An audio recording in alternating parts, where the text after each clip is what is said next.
திபேத்தில் ஒரு பழங்கால பழமொழி உண்டாம்.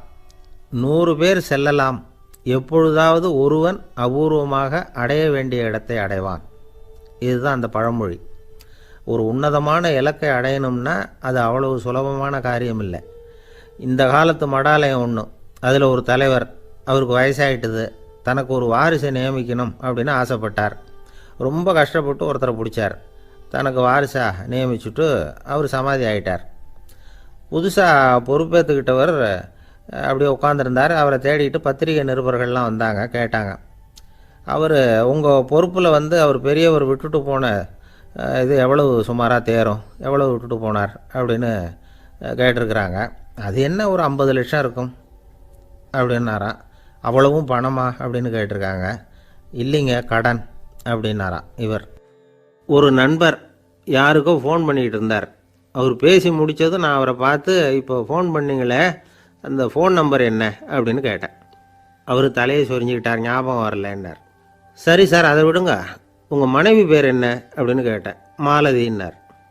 என்ன சார் இது வேடிக்கை, கொஞ்ச நேரத்துக்கு முன்னாடி பேசின ஃபோன் நம்பர் மறந்து போச்சு. எப்போவோ கல்யாணம் பண்ணிக்கிட்ட மனைவி பேர் மறக்கலை, அதை கரெக்டாக சொல்லிவிட்டீங்களே அப்படின்னு கேட்டேன். அவர் என்னை ஒரு மாதிரியாக பார்த்தார். அவர் அப்படி என்னை பார்த்ததில் ஒன்றும் தப்பு இல்லை. ஏன்னா நாம் எல்லாருமே அப்படித்தானே.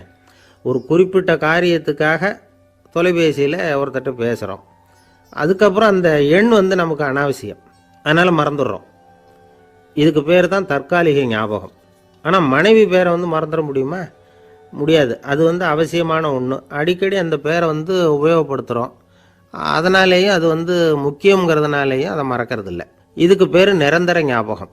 சரி, இந்த தற்காலிக ஞாபகம், நிரந்தர ஞாபகம், இது 2 ஞாபக அளவுகளையும் கட்டுப்படுத்துறது எது அப்படின்னா மூளைக்குள்ளே நடக்கிற மின்சார நடவடிக்கைகள் தான்.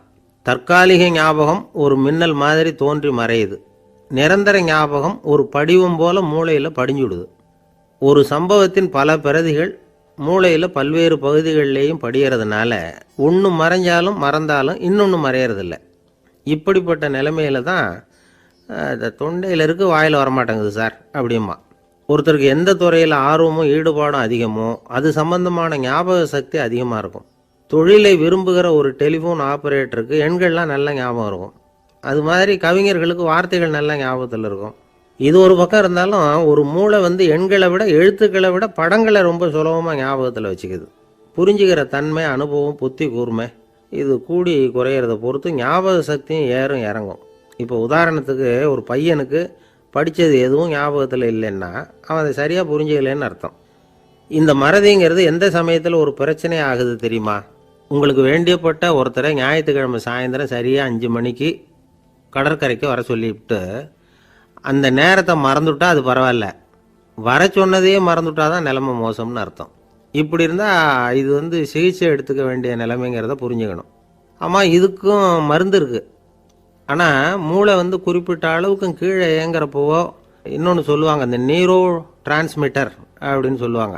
அப்படிங்கிற மூளை ரசாயனம் ரொம்பவும் குறைஞ்சி போகிறப்போ மட்டும்தான் உபயோகப்படும். டாக்டர் என்ன சொல்கிறாங்க தெரியுமா?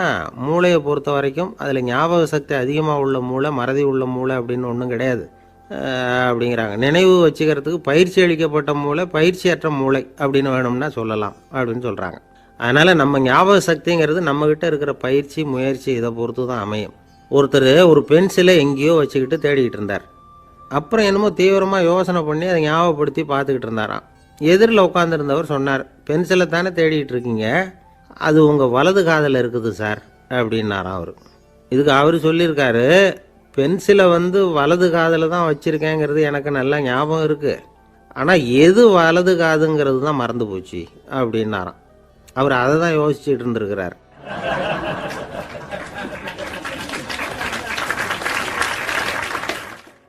ஒரு ஊரில் ஒரு ஆள் இருந்தான், தையல் கடை வச்சுருந்தான்.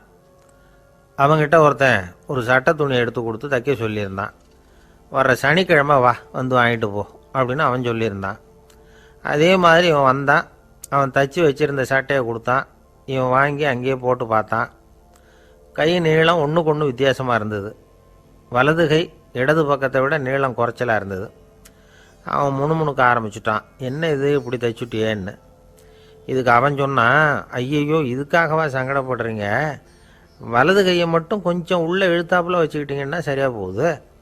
மற்றபடி அந்த சட்டையில் உள்ள கலை அம்சத்தை கவனிங்க. எவ்வளோ அற்புதமாக தைச்சிருக்கேன் பாருங்கள். ஒரு சின்ன குறைய இப்படிலாம் பொருட்படுத்த வேண்டியதில்லை. நான் சொன்னது மாதிரி கையை கொஞ்சம் உள்ளே இழுத்தது மாதிரி வச்சுக்கிட்டு நடந்து போங்க, ஜோராக இருக்கும் அப்படின்னா. அவனும் யோசித்து பார்த்தான். சரியான யோசனையாக தான் தோணுச்சு. கொஞ்சம் முயற்சி பண்ணி வலது கையை கொஞ்சம் உள்ளே இழுத்து சட்டை சரியாக இருக்கிறது மாதிரி பண்ணிக்கிட்டான். இப்போ மறுபடியும் ஒரு பிரச்சனை. வலது கையை உள்ளே இழுத்த மாதிரி அப்படியே வச்சுக்கிட்டதும் முதுகு பக்கம் கொஞ்சம் துணி தளர்த்தியாக தொங்குறது மாதிரி தெரிஞ்சுது. என்ன இது, முதுகு பக்கம் துணி குவிஞ்சுட்டுதே, தொங்குதே அப்படின்னா மறுபடியும், அடடா இதுக்காகவா கவலைப்படுறீங்க? உடம்ப அதுக்கு தகுந்த மாதிரி கொஞ்சம் வளைச்சிக்கிட்டா சரியாக போடுது. இதுக்காக அந்த அழகான தையலை பிரித்து அதில் உள்ள கலை அம்சத்தை கெடுக்கிறதுக்கு என் மனசு இடம் தரல. எவ்வளவுக்கு தளர்த்தியாக இருக்கோ அவ்வளவுக்கு கொஞ்சம் உடம்பை வளைச்சி அப்படி குனிஞ்சது மாதிரி போங்க போதும் அப்படின்னா. அதுவும் நல்ல யோசனையாக தான் பட்டுது இவனுக்கு. சரின்னு சொல்லிவிட்டு புறப்பட்டான். தெருவில் இறங்கினான். கையை கொஞ்சம் உள்ளே இழுத்தான். உடம்பை கொஞ்சம் முன்னால் வளைச்சான். சட்டைக்கு தகுந்த மாதிரி உடம்பை பண்ணிக்கிட்டான். மெதுவாக நடந்து போகிறான். இப்போ எதிரில் இன்னொருத்தன் வரான். இவனை பார்க்குறான். இவன் போட்டிருக்கிற சட்டையை பார்க்குறான். ஆஹா அற்புதம்ங்கிறான். சும்மா சொல்லக்கூடாது, ரொம்ப நல்லா இருக்குது. நிச்சயமாக இது இந்த ஊர் மேலே தெருவில் இருக்கிற ஒருத்தன் இருக்கானே, அவன் தைச்சதாக தான் இருக்கணும் அப்படின்னா. இதை கேட்டதும் அவனுக்கு ஆச்சரியம். எப்படி அவ்வளவு கரெக்டாக கண்டுபிடிச்சிங்க அப்படின்னு கேட்டிருக்கான். இதுக்கு அந்த வழிபோக்கன்னு சொன்னானான். அவன் ரொம்ப கெட்டிக்காரன். உங்களை மாதிரி உடம்பும் கையும் வளைஞ்சு போன ஒரு ஆசாமிக்கு அவனை தவிர வேற யாராலேயும் இவ்வளவு பொருத்தமான ஒரு சட்டையை தைக்க முடியாது அப்படின்னானா. பாருங்க, அவனுக்காக இவன் அனுசரிக்க போய் இவனோட நிலைமை எப்படி ஆயிடுது பாருங்க. இதே மாதிரி தான் சில சடங்குகளும் சம்பிரதாயங்களும் நம்மளை கோமாளி ஆக்கி விட்டுரும். எதுவாக இருந்தாலும் அதில் அறிவுபூர்வமான அணுகுமுறை அவசியம். ஒரு நர்ஸ் அவசரமாக ஓடி டாக்டர்கிட்ட சொல்லிச்சான், டாக்டர் ஒரு தப்பு நடந்து போச்சு. 10ஆம் நம்பர் பெட்டில் இருக்கிற பேஷண்ட்டுக்கு காலில் ஆப்ரேஷன் பண்ணுறதுக்கு பதிலாக கையில் ஆப்ரேஷன் பண்ணிவிட்டீங்க. கை ஆப்ரேஷன் பண்ணிக்க வேண்டிய ஆள் 7ஆம் நம்பர் பெட்டில் இருக்கார் அப்படின்னு தான். அதுக்கு இவர் பதட்டப்படாமல் சொன்னாராம், பரவாயில்ல இவரை தூக்கி 7ஆம் நம்பர் பெட்டில் போட்டுரு அப்படின்னாராம்.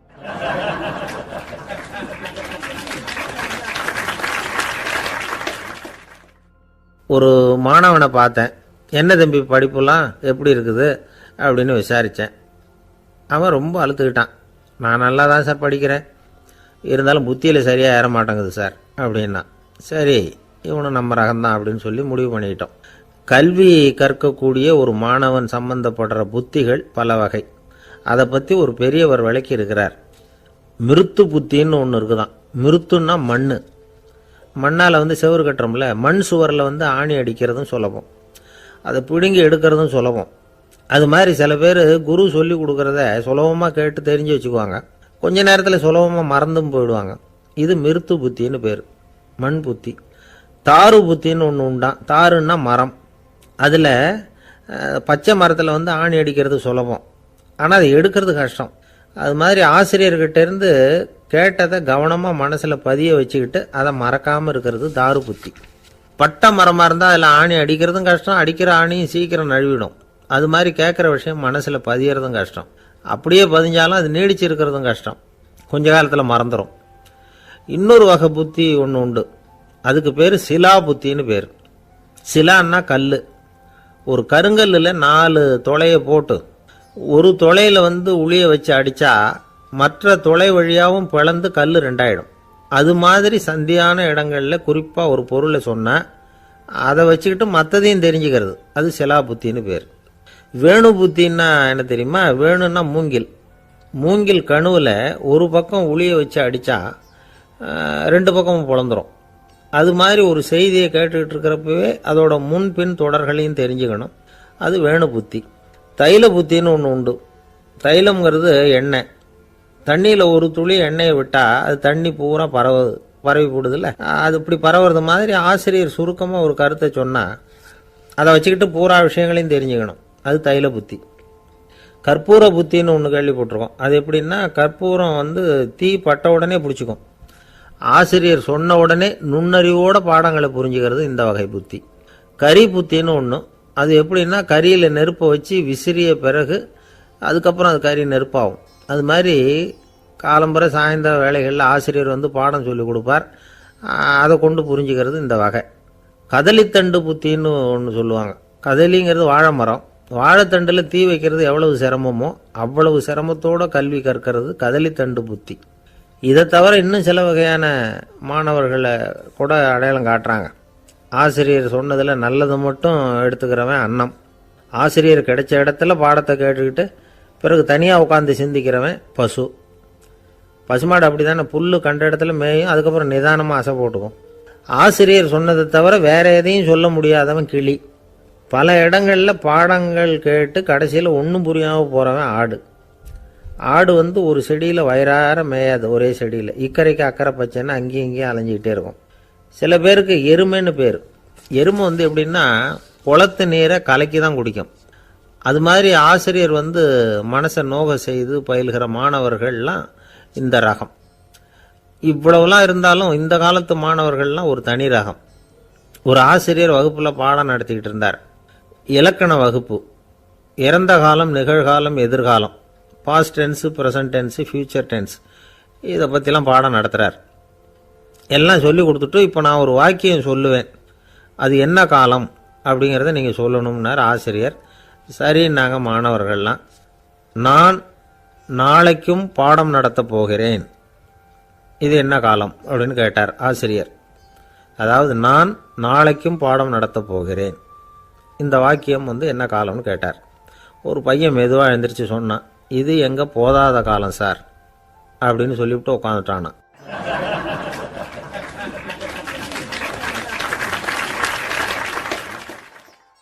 ஒரு ஊரில் ஒரு பெரிய செல்வந்தர் இருந்தார். பணத்துக்கு பஞ்சம் இல்லை. அதனால் இந்த உலகத்தில் முடியாத காரியம் எதுவும் இல்லைன்னு நினச்சார். பணம் இருந்தாலே அந்த நினப்பு தானாக வந்துடும். அதனால் இவரும் அப்படி நினச்சதில் ஒன்றும் தப்பு இல்லை. அந்த ஊருக்கு குருநானக் ஒரு தடவை வந்தார். அவருக்கு இந்த செல்வந்தர் ரொம்ப பிரமாதமாக ஒரு வரவேற்பு கொடுத்தார். ஊர் எல்லையிலேயே எங்கள் வீட்டுக்கு வந்து விருந்து சாப்பிட்டுட்டு போகணும்னு கேட்டுக்கிட்டார். அவரும் சரின்னு ஒத்துக்கிட்டார். உடனே தன்னுடைய பங்களாவில் ஒரு பெரிய விருந்துக்கு ஏற்பாடு பண்ணார். குருநானக்கை அழைச்சிட்டு வீட்டுக்கு போனார், உட்கார வச்சார். ஐயா, நான் இந்த ஊர்லேயே ரொம்ப பெரிய வசதி உள்ளவன், என்னால் எல்லாம் முடியும். உங்களுக்காக நான் என்ன செய்யணும்னு சொல்லுங்கள், எதுவாக இருந்தாலும் பரவாயில்ல, எவ்வளவு செலவானாலும் பரவாயில்ல, என்னால் செய்ய முடியும். என்ன செய்யணும்னு சொல்லுங்கள், அது போதும், நான் செய்கிறேன் அப்படின்னு நான் ரொம்ப பணிவா. இதை கேட்டதும் குருநானக் சிந்திச்சார் கொஞ்ச நேரம். அதுக்கப்புறம் தன்னோட சட்டை பைக்குள்ளே கையை விட்டு ஒரு பழைய ஊசி ஒன்று எடுத்தார். அந்த செல்வந்தர்கிட்ட கொடுத்தார். இதை பாருங்கள், இவ்வளவு தூரம் நீங்கள் கேட்கறதுனால சொல்கிறேன், எனக்கு நீங்கள் செய்ய வேண்டிய உதவி இதுதான்னார். ஊசியை கையில் வாங்கிக்கிட்டு இதை என்ன செய்யணும்னு சொல்லுங்க அப்படின்னார் அவர். நீங்கள் செய்ய வேண்டியது என்னென்னா, இந்த ஊசியை பத்திரமா வச்சுருக்கணும். நாம் 2 பேரும் இறந்து போனதுக்கு பின்னாடி இன்னொரு உலகத்தில் நாம் சந்திக்கக்கூடிய வாய்ப்பு இருக்குது. அப்போ இந்த ஊசியை என்கிட்ட கொண்டாந்து கொடுக்கணும். இதுதான் நீங்கள் எனக்காக செய்ய வேண்டிய உதவி அப்படின்னார் குருநானக் லேசாக சிரிச்சுக்கிட்டே. இதை கேட்ட உடனே இந்த பெரியவர் முழிக்க ஆரம்பிச்சிட்டார். அது எப்படிங்க, நான் சாகிறப்ப எப்படி இந்த ஊசியை எடுத்துக்கிட்டு இன்னொரு உலகத்துக்கு வர முடியும்னார். ஊசி மாதிரி ஒரு சின்ன பொருளை கூட இந்த உலகத்தை விட்டு நாம் போகிறப்ப எடுத்துகிட்டு போக முடியாதுங்கிறப்போ உங்களோட செல்வத்தையெல்லாம் எப்படி அங்கே எடுத்துகிட்டு வர போகிறீங்க அப்படின்னு கேட்டார் குருநானக். அதுக்கப்புறம் தான் அந்த பெரியவர் யோசிக்க ஆரம்பித்தாராம். குருநானக் சொல்கிறார், இதை பாருங்கள், நாம் செய்கிற நல்லது கெட்டது தான் கடைசி வரைக்கும் நம்ம கூட இருக்கும். அடுத்தவங்க நல்லா இருக்கணுங்கிறதுக்காக பொருளை செலவு செய்யணும். அப்படி செய்யலைன்னா எந்த பிரயோஜனமும் இல்லை அப்படின்னார். அதுக்கப்புறம் தான் அந்த செல்வந்தரின் அறிவு கண் திறந்து தான். உடனே குருநானக்கை வணங்கினார். ஐயா, என்கிட்ட இருந்த ஆணவம் போயிட்டுது, இனிமேல் என்கிட்ட இருக்கிற செல்வத்தை நல்ல வழியில் செலவழிப்பேன் அப்படின்னாராம். நம்மக்கிட்ட இருக்கிற பணம் எப்பவும் நம்ம கூடவே வந்துக்கிட்டு இருக்காதுங்கிறதுக்கு இது ஒரு உதாரணம். அதுக்காக நாம் வந்து பணம் சேர்க்கறத பற்றி கவலைப்பட வேண்டியதில்லை, பேசாமல் படுத்து தூங்கிக்கிட்டு இருந்தால் போதும் அப்படின்னு இதுக்கு அர்த்தம் பண்ணிக்கக்கூடாது. முறையான வழியில் பணம் சேர்க்கணும், அதை முறையான வழியில் செலவு பண்ணணும். அதனால் ஏற்படக்கூடிய மன நிறைவு இருக்குது பாருங்கள், அது அனுபவித்தவங்களுக்கு தான் தெரியும்.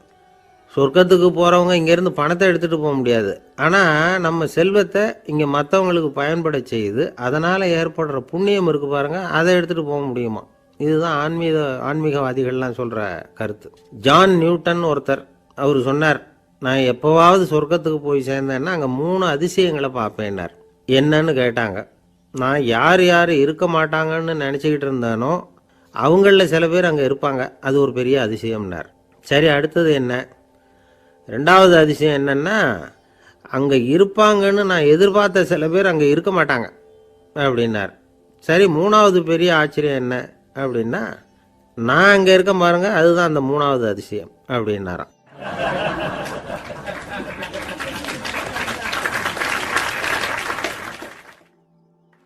கப்பல் கடலில் போய்கிட்டு இருக்கு. புயல், சூறாவளி, அலையெல்லாம் பெருசு பெருசாக ரொம்ப உயரமாக உண்டாகுது. கடுமையான காற்றிலேயும் வேகமான அலைகள்லேயும் சிக்கி அந்த கப்பல் தடுமாறுது. திசை மாறி போச்சு. எந்த பக்கம் போயிட்டு இருக்கிறோம்னே தெரியல. அந்த கப்பலை செலுத்திக்கிட்டு இருந்த மாலுமி ரொம்ப சாமர்த்தியமாக செயல்பட்டார். தன்னுடைய அறிவாற்றலையும் திறமையையும் முழுமையாக பயன்படுத்தினார். அந்த கப்பலை கட்டுப்படுத்தினார். மெதுவாக அந்த சூறாவளியிலிருந்து கப்பலை காப்பாற்றி கரைக்கு கொண்டுட்டு வந்து சேர்த்துட்டார். மாலுமின்னு ஒருத்தர் இருந்ததுனால அந்த மரக்கலம் காப்பாற்றப்பட்டது. மாலுமின்னு ஒருத்தர் இல்லைன்னு வச்சுக்கோங்க, அந்த கப்பலோட கதி என்னவா இருக்கும் யோசிச்சு பாருங்க.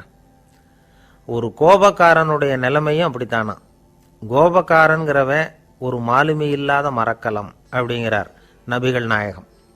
கொந்தளிக்கிற கடல்ல கொடுமையான அலைகளின் உச்சியில அல்லல் படுகிற மரக்கலத்தை விட மோசமானது கோபக்காரனின் நிலைமை அப்படிங்கிறது அவருடைய கருத்து. அது மாதிரி இதுன்னு சொல்லல, அதை விட மோசம் இது அப்படிங்கிறார். ஏன் தெரியுமா? ஒரு கப்பல் கடல்ல தடுமாறினா அதை சரிப்படுத்த மாலுமி இருக்கிறார். அவர் தன்னுடைய சாமர்த்தியத்தினால அதை கட்டுப்படுத்தி சரியான வழிக்கு கொண்டுட்டு வந்துடுவார். ஆனால் கோபக்காரனுடைய நிலைமை அப்படி இல்லை அப்படிங்கிறார் நபிகள் நாயகம். மனித மனம் ஒரு மரக்கலம், அறிவு அதில் இருக்கிற மாலுமி. மாலுமி மரக்கலத்தை செலுத்துறான், அவனுக்கு கட்டுப்பட்டு அது ஓடுது. ஆனால் கோபக்காரனுங்கிற மனுஷங்கிட்ட அறிவுங்கிற மாலுமி சரியாக வேலை செய்ய மாட்டான். ஏன்னா கோபம் அந்த மாலுமியின் கண்களை அவிச்சிரும், காதுகளை கேட்காம பண்ணிவிடும். கண்ணையும் காதையும் மூடிவிட்டு கப்பலை ஓட்டுனா எப்படி ஓட்டுறது? அதனால் கோபக்காரன் மாலுமி இல்லாத மரக்கலம். இடி மின்னல்ல மாட்டிக்கிட்டு கஷ்டப்படுற கப்பல் மாதிரி கஷ்டப்படுறான். பெரியவங்கள்லாம் என்ன சொல்கிறாங்க? உனக்கு கெடுதல் பண்ணவனுக்கும் நீ நன்மையை செய், எவருடைய விருப்பு வெறுப்பையும் பொருட்படுத்தாதே, பரம எதிரிக்கும் நீ நன்மை செய்ய ஆரம்பிச்சா உன்னுடைய தூய நிலையை பார்த்துட்டு அவனும் உனக்கு நெருக்கமான நண்பனாக ஆயிடுவான். இதுதான் பெரியவங்க நமக்கு சொல்லியிருக்கிறது. புனித குரான் சொல்றது என்ன? தீமையை நன்மையை கொண்டே நீர் தடுத்து கொள்ளும் அப்படின்னு சொல்லப்பட்டிருக்கு. அதில் இன்னா செய்தாரை ஒருத்தல் அவர் நாண நன்னயம் செய்து விடல் அப்படிங்கிறார் திருவள்ளுவர். செல்வந்தர் ஒருத்தர்கிட்ட ஒரு சிறுவன் ஆடு மேய்ச்சிக்கிட்டு இருந்தானா.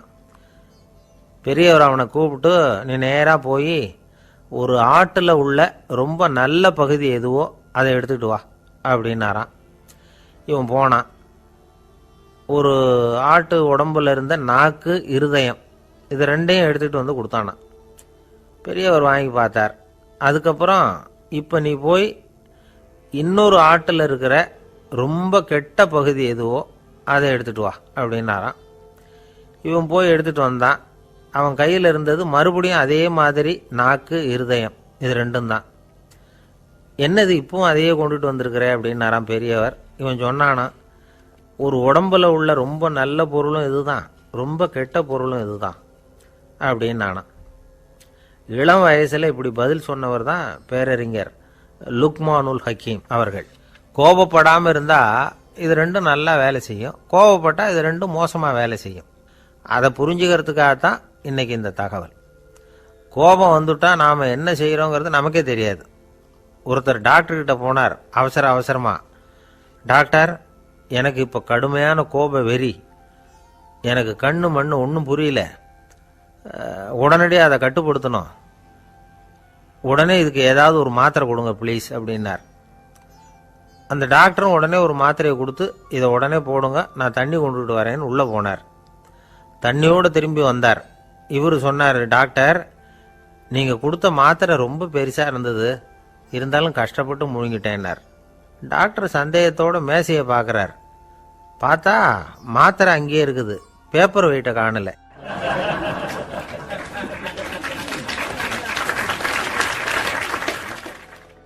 தானத்தில் சிறந்தது எது அப்படின்னு ஒரு கேள்வியை கேட்டு தானத்தில் சிறந்தது நிதானம் அப்படின்னு அதுக்கு ஒரு பதிலும் சொல்கிறவங்க உண்டு.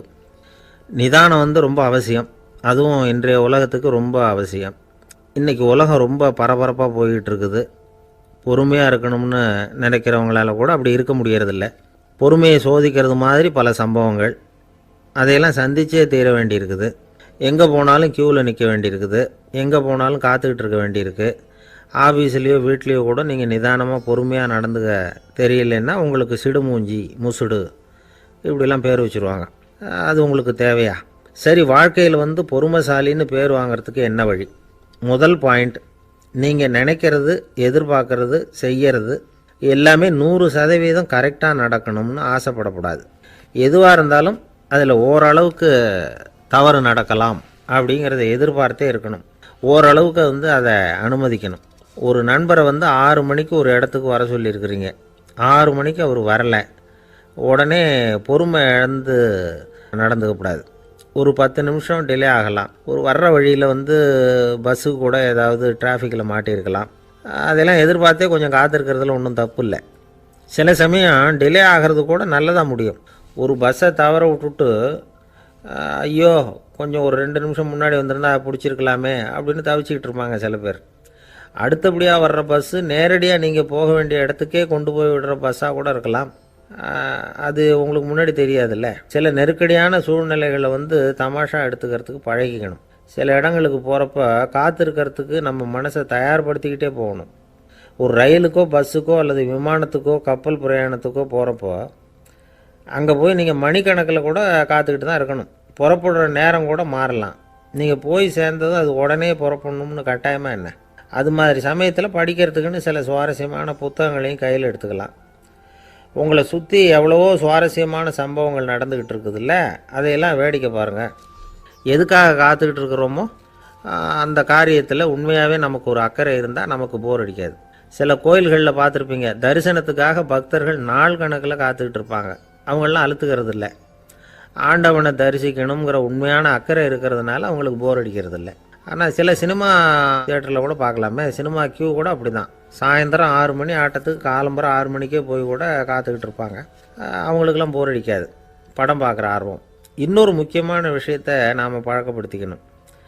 லிவ் ஃபார் தி மூமெண்ட் அப்படிங்கிறாங்க நிபுணர்கள். ரொம்ப பேர் எப்படின்னா அடுத்தபடியாக நடக்க போகிற விஷயத்திலேயே கவனமாக இருப்பாங்க. அந்த நினைப்புலேயே இந்த நிமிஷத்தை பொறுமை இல்லாமல் கழிப்பாங்க. ஒருத்தர் இருக்கார், அவர் எப்படின்னா ஆஃபீஸ் முடியறதுக்குள்ளேயே சார் 5 மணிக்கெல்லாம் ரெடியாக இருங்க, நாம் அந்த ஹோட்டலில் போய் டிஃபன் சாப்பிட்ணும் அப்படின்னு 4 மணிலேருந்து சொல்லிகிட்டு இருப்பார். 4:55க்கே பரபரப்பாக ஓடி வருவார். 2 பேரும் புறப்படுவோம், ஹோட்டலுக்கு போவோம், சாப்பிட்டுக்கிட்டு இருப்போம். அப்படி சாப்பிட்டுட்டு இருக்கிறப்பே சார் சாப்பிட்டு முடித்ததும் நேராக ஒரு ஜவுளி கடைக்கு போகிறோம் அப்படிம்பார். பரபரக்க சாப்பிட்டு முடிப்பார், புறப்படுவார். ஜவுளி கடையில் அவசரமாக சீக்கிரம் பில் போடுங்க சார், சினிமாவுக்கு நேரம் ஆகிடும்பார். சினிமா தியேட்டரில் உட்காந்து அடுத்தபடியாக எங்கே டின்னர் சாப்பிட்றதுன்னு யோசனை பண்ணிகிட்டு இருப்பார். ராத்திரி படுக்கையில் விழுந்ததுக்கு அப்புறமும் நாளைக்கு காலையில் எழுந்திரிச்சதும் அதை பண்ணணும் இதை பண்ணணும்னு திட்டம் போட்டுக்கிட்டே இருப்பார். அதாவது எப்போவும் அடுத்த நிமிஷம், அடுத்த நாள், அடுத்த வாரம், அடுத்த வருஷம், இதுதான் அவங்க சிந்தனை. இந்த நிமிஷம் என்ஜாய்மெண்ட்டை அவங்க இழந்துடுறாங்களாம். அதனால தான் வாழ்நாள் பூரா பொறுமையின்மை, அவஸ்தை, அல்லல். அதனால் நாம் எல்லோரும் வாழ்க்கையில் நிதானமாக இருக்கிறதுக்கு கற்றுக்கணுமா. அதுக்காக இந்த நிதானத்துக்கு வேறு விதமான அர்த்தம் பண்ணிக்கக்கூடாது. ஒருத்தர் அப்படித்தான் ஒரு தடவை அவருடைய குதிரை காணாமல் போயிட்டு தான். அதுக்காக அவர் கவலைப்படலை, நிம்மதியாக இருந்தார், சந்தோஷமாக இருந்தார். என்ன சார் இது, உங்கள் குதிரை திருட்டு போயிட்டுதுங்கிறீங்க, நீங்கள் கவலைப்படாமல் இருக்கிறீங்களே அப்படின்னு கேட்டாங்களாம். அதுக்கு அவர் சொல்லியிருக்கார், நல்ல வேலை சார், கட்டியிருந்த குதிரை காணாமல் போயிருக்குது. நான் அது மேலே உட்காந்துருக்கிற சமயம் அது காணாமல் போயிருந்ததுன்னா, திருட்டு போயிருந்ததுன்னா நானும் சேர்ந்தில் காணாமல் போயிருப்பேன் அப்படின்னாராம். எவ்வளவு நிதானமான ஆள் பாருங்கள்.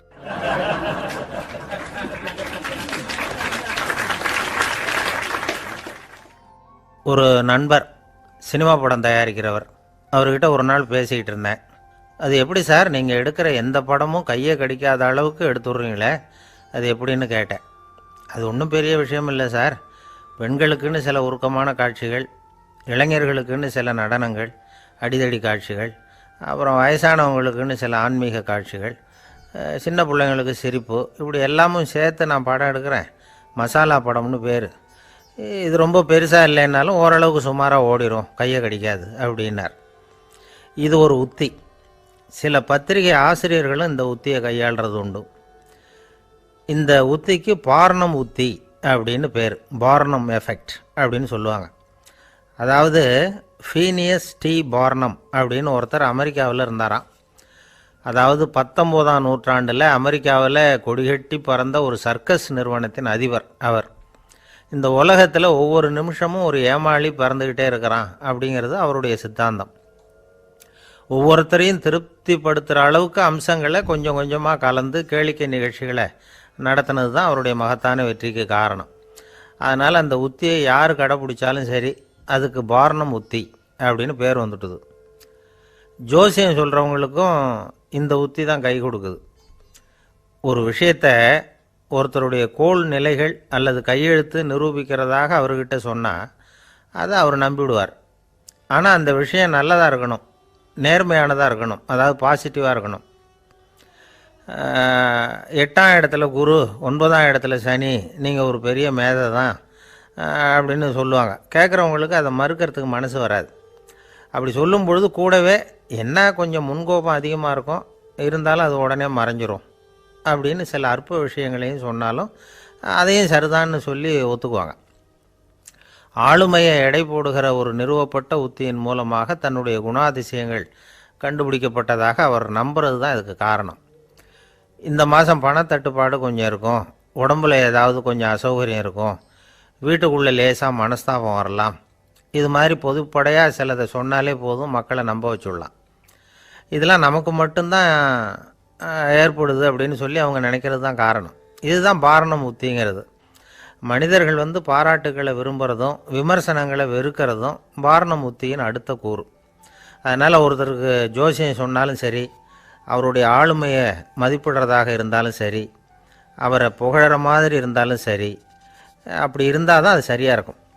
சாதகமான விஷயங்களை அதிகமாகவும் பாதகமான விஷயங்களை நாசூக்காகவும் சொன்னால் மக்கள் அதை நம்பிவிடுவாங்க.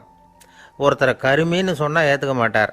அதையே கொஞ்சம் மாற்றி நீங்கள் கொஞ்சம் சிக்கனமான ஆசாமி அப்படின்னு சொன்னால் நீங்கள் சொல்கிறது சரிதான் சார் அப்படிம்பார். நீங்கள் பெரிய செலவாளி தான், இருந்தாலும் நல்ல விஷயங்களுக்கு தான் செலவழிப்பீங்க அப்படின்னு சொல்லணும். இப்படி இந்த பார்னம் உத்தியை கடைபிடிச்சி இன்றைக்கி வெற்றிகரமாக காலம் தள்ளுறவங்க நிறைய பேர் இருக்கிறாங்க. இந்த உலகத்தில் ஒவ்வொரு நிமிஷமும் ஒரு ஏமாளி பறந்துக்கிட்டே இருக்கிறான் அப்படிங்கிறது தான் ஃபீனியஸ் பார்னம் அவர்களுடைய நம்பிக்கை. அதை விட அடுத்தவங்களை ஏமாளியாக நினைக்கிற மனுஷர்கள் தான் இன்றைக்கி உலகத்தில் ரொம்ப அதிகம். ஒருத்தர் தன்னுடைய மேல் அதிகாரிகிட்ட போய், ஐயா ஒரு நாள் லீவு வேணும், என் தங்கச்சிக்கு கல்யாணம் அப்படின்னார். அவர் பார்த்தார், ஒரு 10 நிமிஷம் வெளியில் இருங்கன்னார். 10 நிமிஷம் கழித்து கூப்பிட்டார், இதை பாருங்கள், நீங்கள் சொல்கிறது பொய்.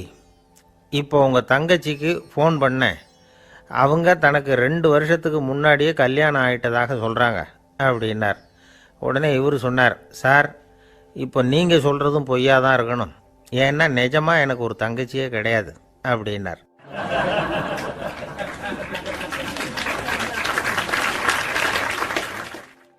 காலை நேரம், கடற்கரை ஓரம், காலை வீசிக்கிட்டு கையை வீசிக்கிட்டு ஏதோ சண்டைக்கு போகிற சிப்பாய் மாதிரி எல்லாரும் நடந்து போயிட்டுருக்கிறாங்க.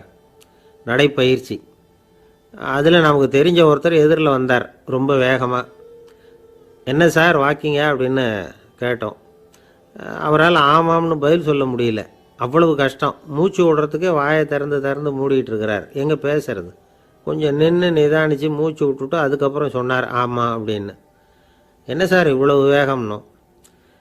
உங்கள் பேச்சை கேட்டுவிட்டு தான் சார் நடக்க ஆரம்பித்தோம். நீங்கள் தான் அடிக்கடி சொல்லிகிட்டு இருந்தீங்க நடக்கிறது நல்லதுன்னு. அன்னையிலேருந்து ஆரம்பிச்சுட்டேன், ஆனால் ரொம்ப கஷ்டமாக இருக்குது சார். இப்போ பாருங்கள், உங்கள்கிட்ட சுலபமாக பேசக்கூட முடியல, மூச்சு வாங்குது, உடம்பு கூட வலிக்கிறது மாதிரி இருக்குது அப்படின்னு அவர் பாட்டுக்கு பேச ஆரம்பிச்சிட்டார். உங்களை யார் சார் இவ்வளவு வேகமாக நடக்க சொன்னது? வேகத்தை குறைங்க, மெதுவாக நடங்க அப்படின்னோம். நீங்கள் நடக்கிறதுனால என்னென்ன சௌகரியம்னு அன்னைக்கு சொன்னீங்களே தவிர சௌகரியமாக நடக்கிறது எப்படின்னு சொல்லலையே அப்படின்னார் அவர். இன்னமும் லேசாக மூச்சு வாங்கிக்கிட்டே சொன்னால் கூட இவர் சொல்கிறதுலேயே ஒரு நியாயம் இருக்குது. அதனால் இந்த நடைப்பயிற்சி பண்ணுறவங்க கவனிக்க வேண்டிய சில முக்கியமான குறிப்புகள் இருக்குது. அது என்னென்னங்கிறத அவங்க தெரிஞ்சுக்கணும். அது தெரிஞ்சு வச்சுக்கிறது நல்லது. இதெல்லாம் மருத்துவ நிபுணர்கள் சொல்கிற குறிப்புகள்.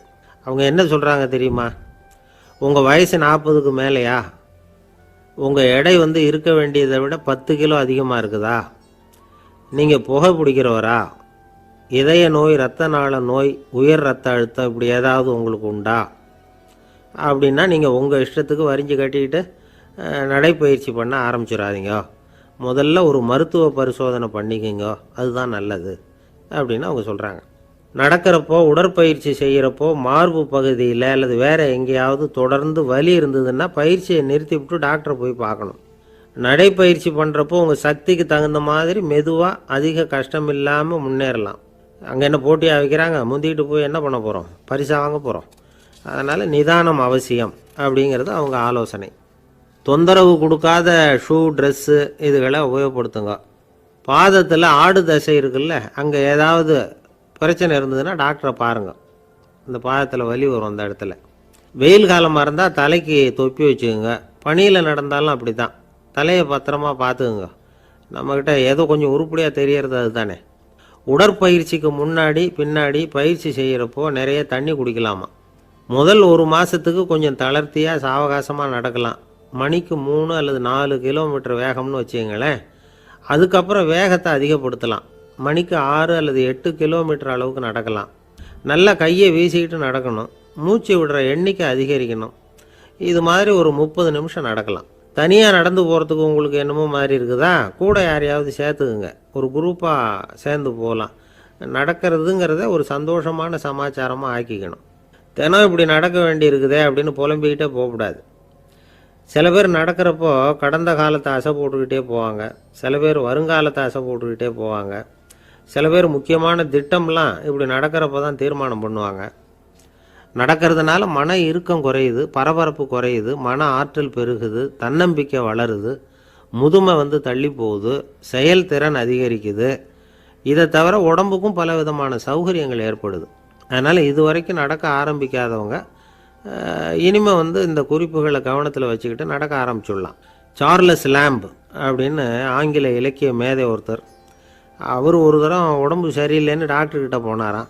டாக்டர் அவரை பார்த்துட்டு, நீங்கள் தினமும் காலையில் வெறும் வயத்தில் நடக்கணும் அப்படின்னாராம். வெறும் வயத்தில் நடக்கிறதுக்கு நான் தயார், ஆனால் வயிறு கிடைக்கணுமே சார். யார் வயத்து மேலே நடக்கிறது டாக்டர் அப்படின்னு கேட்டாராம் இவர்.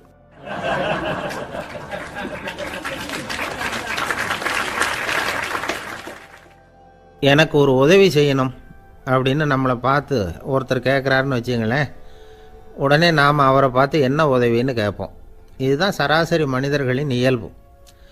ஆனால் ஒருத்தர் எனக்கு ஒரு உதவி செய்யணும் அப்படின்னு கேட்ட உடனே என்ன உதவின்னு கூட கேட்காம சரி செய்கிறேன் அப்படின்னு ஒத்துக்கிறது இருக்கு பாருங்கள், அது கொஞ்சம் அபூர்வம். அந்த காலத்தில் ஒருத்தர் இருந்தார். அவர் எப்படி தெரியுமா? உதவி கேட்குறவங்க நல்லவங்களா கெட்டவங்களா அப்படின்னு கூட பார்க்கல. தனக்கு நன்மையா தீமையா அப்படின்னு கூட பார்க்கல. உதவி செய்கிறேன்னு புறப்பட்டு விட்டார். அவர் யார் தெரியுமா? அவர் தான் நல சக்கரவர்த்தி. அவர் மாதிரி நாமும் உதவி கேட்குறவங்களுக்கு உடனே உதவி செய்கிறதுக்கு தயாராக இருக்கணும் அப்படின்னு சொன்னார் ஒரு ஆன்மீக பேச்சாளர். நல சரித்திரத்தை அவர் சொல்லிக்கிட்டு இருந்தார். இந்திரன், அக்னி, வருணன், யமன் இவங்க 4 பேரும் நலனை பார்த்து எங்களுக்கு நீ உதவி செய்யணும், எங்களுக்காக நீ தூது போகணும் அப்படின்னு கேட்குறாங்க. யாருக்கிட்ட தூது போகணும், என்ன காரியத்துக்காக போகணும் அப்படின்னு கேட்கணும்ல. நலன் அப்படி கேட்கவே இல்லை. உடனே சரின்னு ஒத்துக்கிறான். அதுக்கப்புறம் அவங்க விவரம் சொல்கிறாங்க. என்ன உதவி, யாருக்கிட்ட தூது போகணும் அப்படிங்கிற விவரத்தை சொல்கிறாங்க. நலனுக்கும் அப்புறம்தான் புரியுது. எந்த தமயந்தியை இவன் காதலிச்சானோ, எந்த தமயந்தின் சுயம்வரத்துக்காக இவன் போய்கிட்டு இருக்கிறானோ அந்த தமயந்தியை பார்த்து தங்களுக்காக அவகிட்ட வாதாடணும், பேசணும், தங்களில் ஒருத்தரை கல்யாணம் பண்ணிக்கும்படியாக கேட்கணும் அப்படின்னு அவங்க 4 பேரும் நலங்கிட்ட கேட்குறாங்க. இதை கேட்டதும் நலன் கொஞ்சம் கூட முகம் சுளிக்கலை, பதட்டப்படலை. நேராக தமயந்திக்கிட்ட போகிறான். இந்திரன், அக்னி, வருணன், யமன் இவங்களோட சிறப்புகளை எடுத்து சொல்கிறான். இவங்களில் ஒருத்தரை கல்யாணம் பண்ணிக்கலாம் அப்படின்னு சொல்லி கேட்டுக்கிறான். ஆனால் இதுக்கு தமயந்தி சம்மதிக்கலை. சுயம்வரம் நடக்குது. அவள் நலனை தேர்ந்தெடுக்கிறாள்.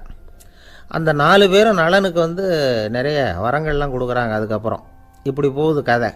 இதில் நாம் கவனிக்க வேண்டியது என்னென்னா, உதவின்னு கேட்ட உடனே என்ன உதவின்னு கேட்காம சரி செய்கிறேன்னு சொன்னான் பாருங்கள், அதை கொஞ்சம் சிந்திக்கணும்.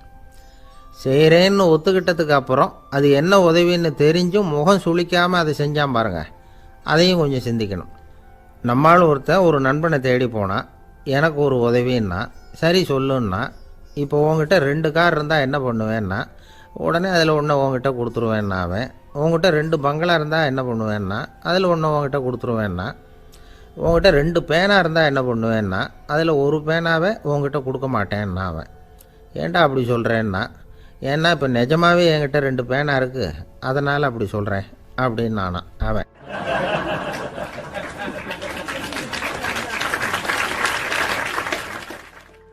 ரொம்ப பேருக்கு கூட்டத்தில் பேசுகிறதுன்னா பயம்.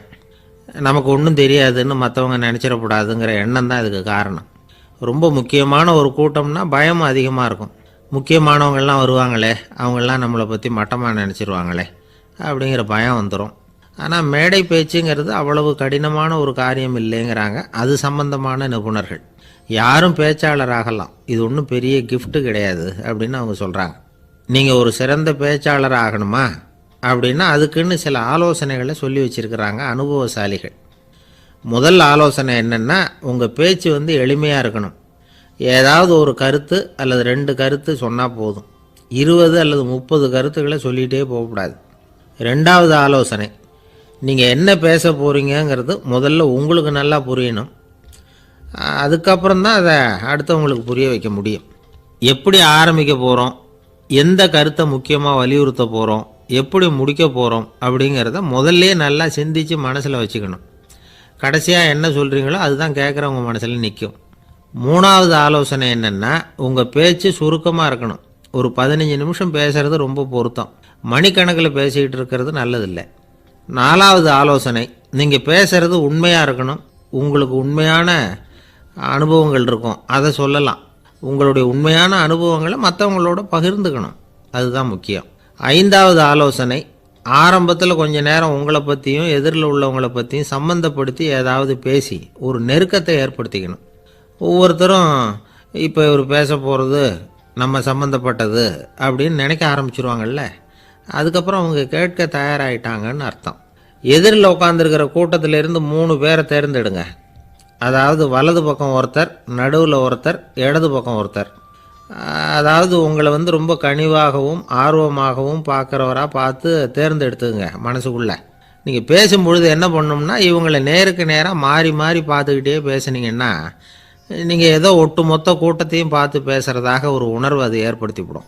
6வது ஆலோசனை என்னென்னா, சொற்பொழிவுன்னா நீங்கள் பேசணும், படிக்கக்கூடாது. எழுதி படிக்கிறது நல்லா இருக்காது. குறிப்புகள் வேணும்னா வச்சுக்கலாம். படிக்கிறது பேப்பர்லேருந்து வர்றது மாதிரி இருக்கும், பேசுகிறது இதயத்திலேருந்து வர்றது மாதிரி இருக்கும்.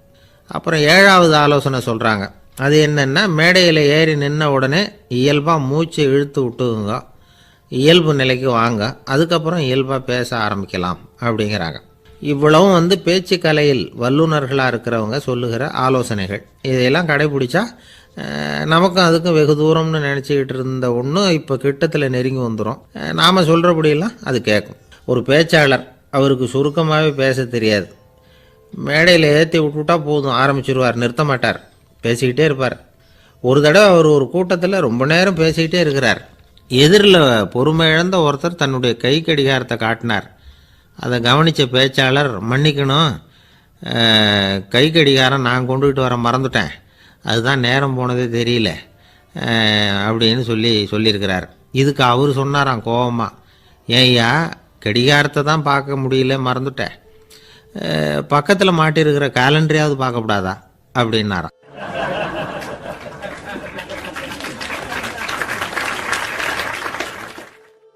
எனக்கு அதிர்ஷ்டமே இல்லை சார் அப்படின்னார் ஒருத்தர்.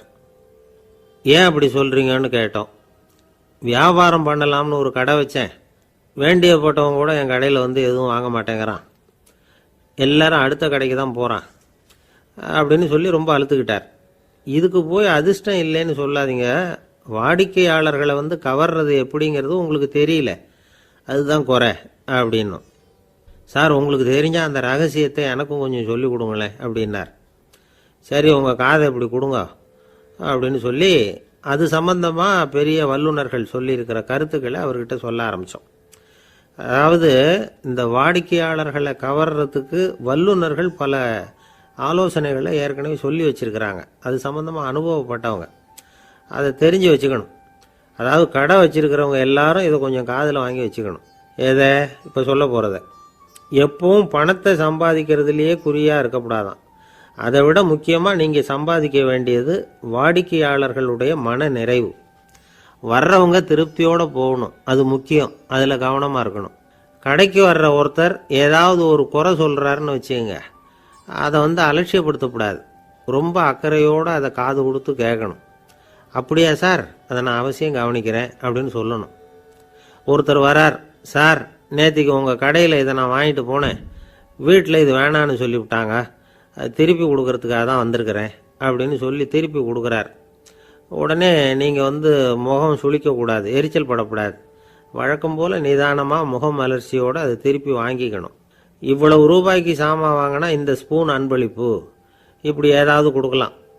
பண்டிகை காலங்கள்லேயும் பொருள்கள் வாங்குறவங்களுக்கு இப்படி ஏதாவது பொருத்தமாக ஒரு அன்பளிப்பு கொடுக்கலாம். நீங்கள் கொடுக்கறது ஒரு சர்வசாதாரணமான பொருளாக இருந்தால் கூட அது வாங்குற ஒரு மனசில் ஒரு மகிழ்ச்சியை ஏற்படுத்தும். எதுவும் உங்களால் கொடுக்க முடியலன்னா உங்கள் முகம் நிறைஞ்ச சிரிப்பையாவது கொடுங்க, அது போதும். உங்கள் கடையில் இல்லாத ஒரு பொருளை வாடிக்கையாளர் கேட்குறார், உடனே இல்லைன்னு முகத்தில் அடித்தது மாதிரி சொல்லிடக்கூடாது. கொஞ்சம் உட்காருங்க சார் அப்படின்னு சொல்லி உங்கள் பணியாளர் யாரையாவது அனுப்பி வெளியிலேருந்து வாங்கிட்டு வர சொல்லி அவர்கிட்ட கொடுக்கலாம். சில பேர் உங்கள் கடைக்கு வரும்பொழுது அவங்க வீட்டு குழந்தைகளையும் கூப்பிட்டுக்கிட்டு வர்றாங்கன்னு வைங்க. நீங்கள் என்ன செய்யணும்னா அந்த குழந்தைகளை முதல்ல கவனிக்கணும். அது கன்னத்தை கிள்ளணும், அதுக்கிட்ட விளையாடணும், அதுக்கு ஏதாவது மிட்டாய் பிஸ்கட் எதையாவது கொடுத்து அது கவனத்தை கவரணும். அதுக்கப்புறம் பெரியவங்களை கவனிக்கலாம். உங்கள் கடையில் வேலை செய்கிற பணியாளர்கள் சுத்தமாக இருக்கணும், சிரித்த முகம், சுறுசுறுப்பு, இது ரெண்டும் அவங்களுக்கு தேவை. அழுது வடிஞ்சிக்கிட்டு இருக்கக்கூடாது. அப்புறம் இன்னொரு விஷயம், அதிகமாக பொருள் வாங்குகிற ஒருத்தர்கிட்ட அதிக மரியாதையாகவும் குறைச்சலாக பொருள் வாங்குறவர்கிட்ட வேறு விதமாகவும் நடந்துக்கக்கூடாது. எல்லாருக்கிட்டையும் சமமாக நடந்துக்கணும். 5 ரூபாய்க்கு வாங்கினாலும் சரி, 500 ரூபாய்க்கு வாங்கினாலும் சரி, அவங்கக்கிட்ட நீங்கள் காட்டுற மரியாதையில் வித்தியாசம் இருக்கக்கூடாது. எல்லாத்துக்கும் மேலே அவங்க கடையில் ஒரு பொருள் வாங்கினா அது உண்மையானதாக இருக்கும், தரமுள்ளதாக இருக்கும் அப்படிங்கிற நினைப்பு ஜனங்களுக்கு வரணும். அதனால் தரமான பொருளையே நீங்கள் உங்கள் கடையில் வச்சுருக்கணும். இது வரைக்கும் நான் சொன்னதையெல்லாம் கவனத்தில் வச்சுக்கிட்டு நீங்கள் கடையை ஆரம்பிச்சிங்கன்னா வியாபாரம் பிச்சுக்கிட்டு போகும். அப்படி போகலன்னா அதுக்கப்புறம் கேளுங்க. ஏன்னா இந்த யோசனைகள்லாம் அனுபவப்பட்டவங்க சொல்லியிருக்கிற யோசனைகள். இந்த யோசனைகளில் நீங்கள் எச்சரிக்கையாக இருக்க வேண்டிய ஒரு விஷயம் உண்டு. அது என்னங்கிறதையும் தெரிஞ்சு வச்சுக்கிறது நல்லது. என்னுடைய நண்பர் ஒருத்தர் வந்தார். சார், உங்கள் யோசனையை கேட்டதுனால நான் ஒரு அறை வாங்கினது தான் மிச்சம்னார். என்ன ஆச்சுன்னு கேட்டேன். எங்கள் கடைக்கு ஒரு பெரிய அம்மா குழந்தைய தூக்கிட்டு வந்தாங்க சார். உங்கள் யோசனைப்படி அந்த குழந்தையோட கன்னத்தை கிள்ளணும்னு முயற்சி பண்ணினேன். திடீர்னு அந்த நேரம் பார்த்து அந்த குழந்தை தலையை குனிஞ்சிக்கிட்டுது. என் கை குழந்தையோட கன்னத்துக்கு பதிலாக அதை தூக்கிட்டு வந்தவங்க கன்னத்தை கிள்ளிவிட்டுது. அதுதான் அப்படி ஆயிட்டுது அப்படின்னார், கன்னத்தை தடவிக்கிட்டே.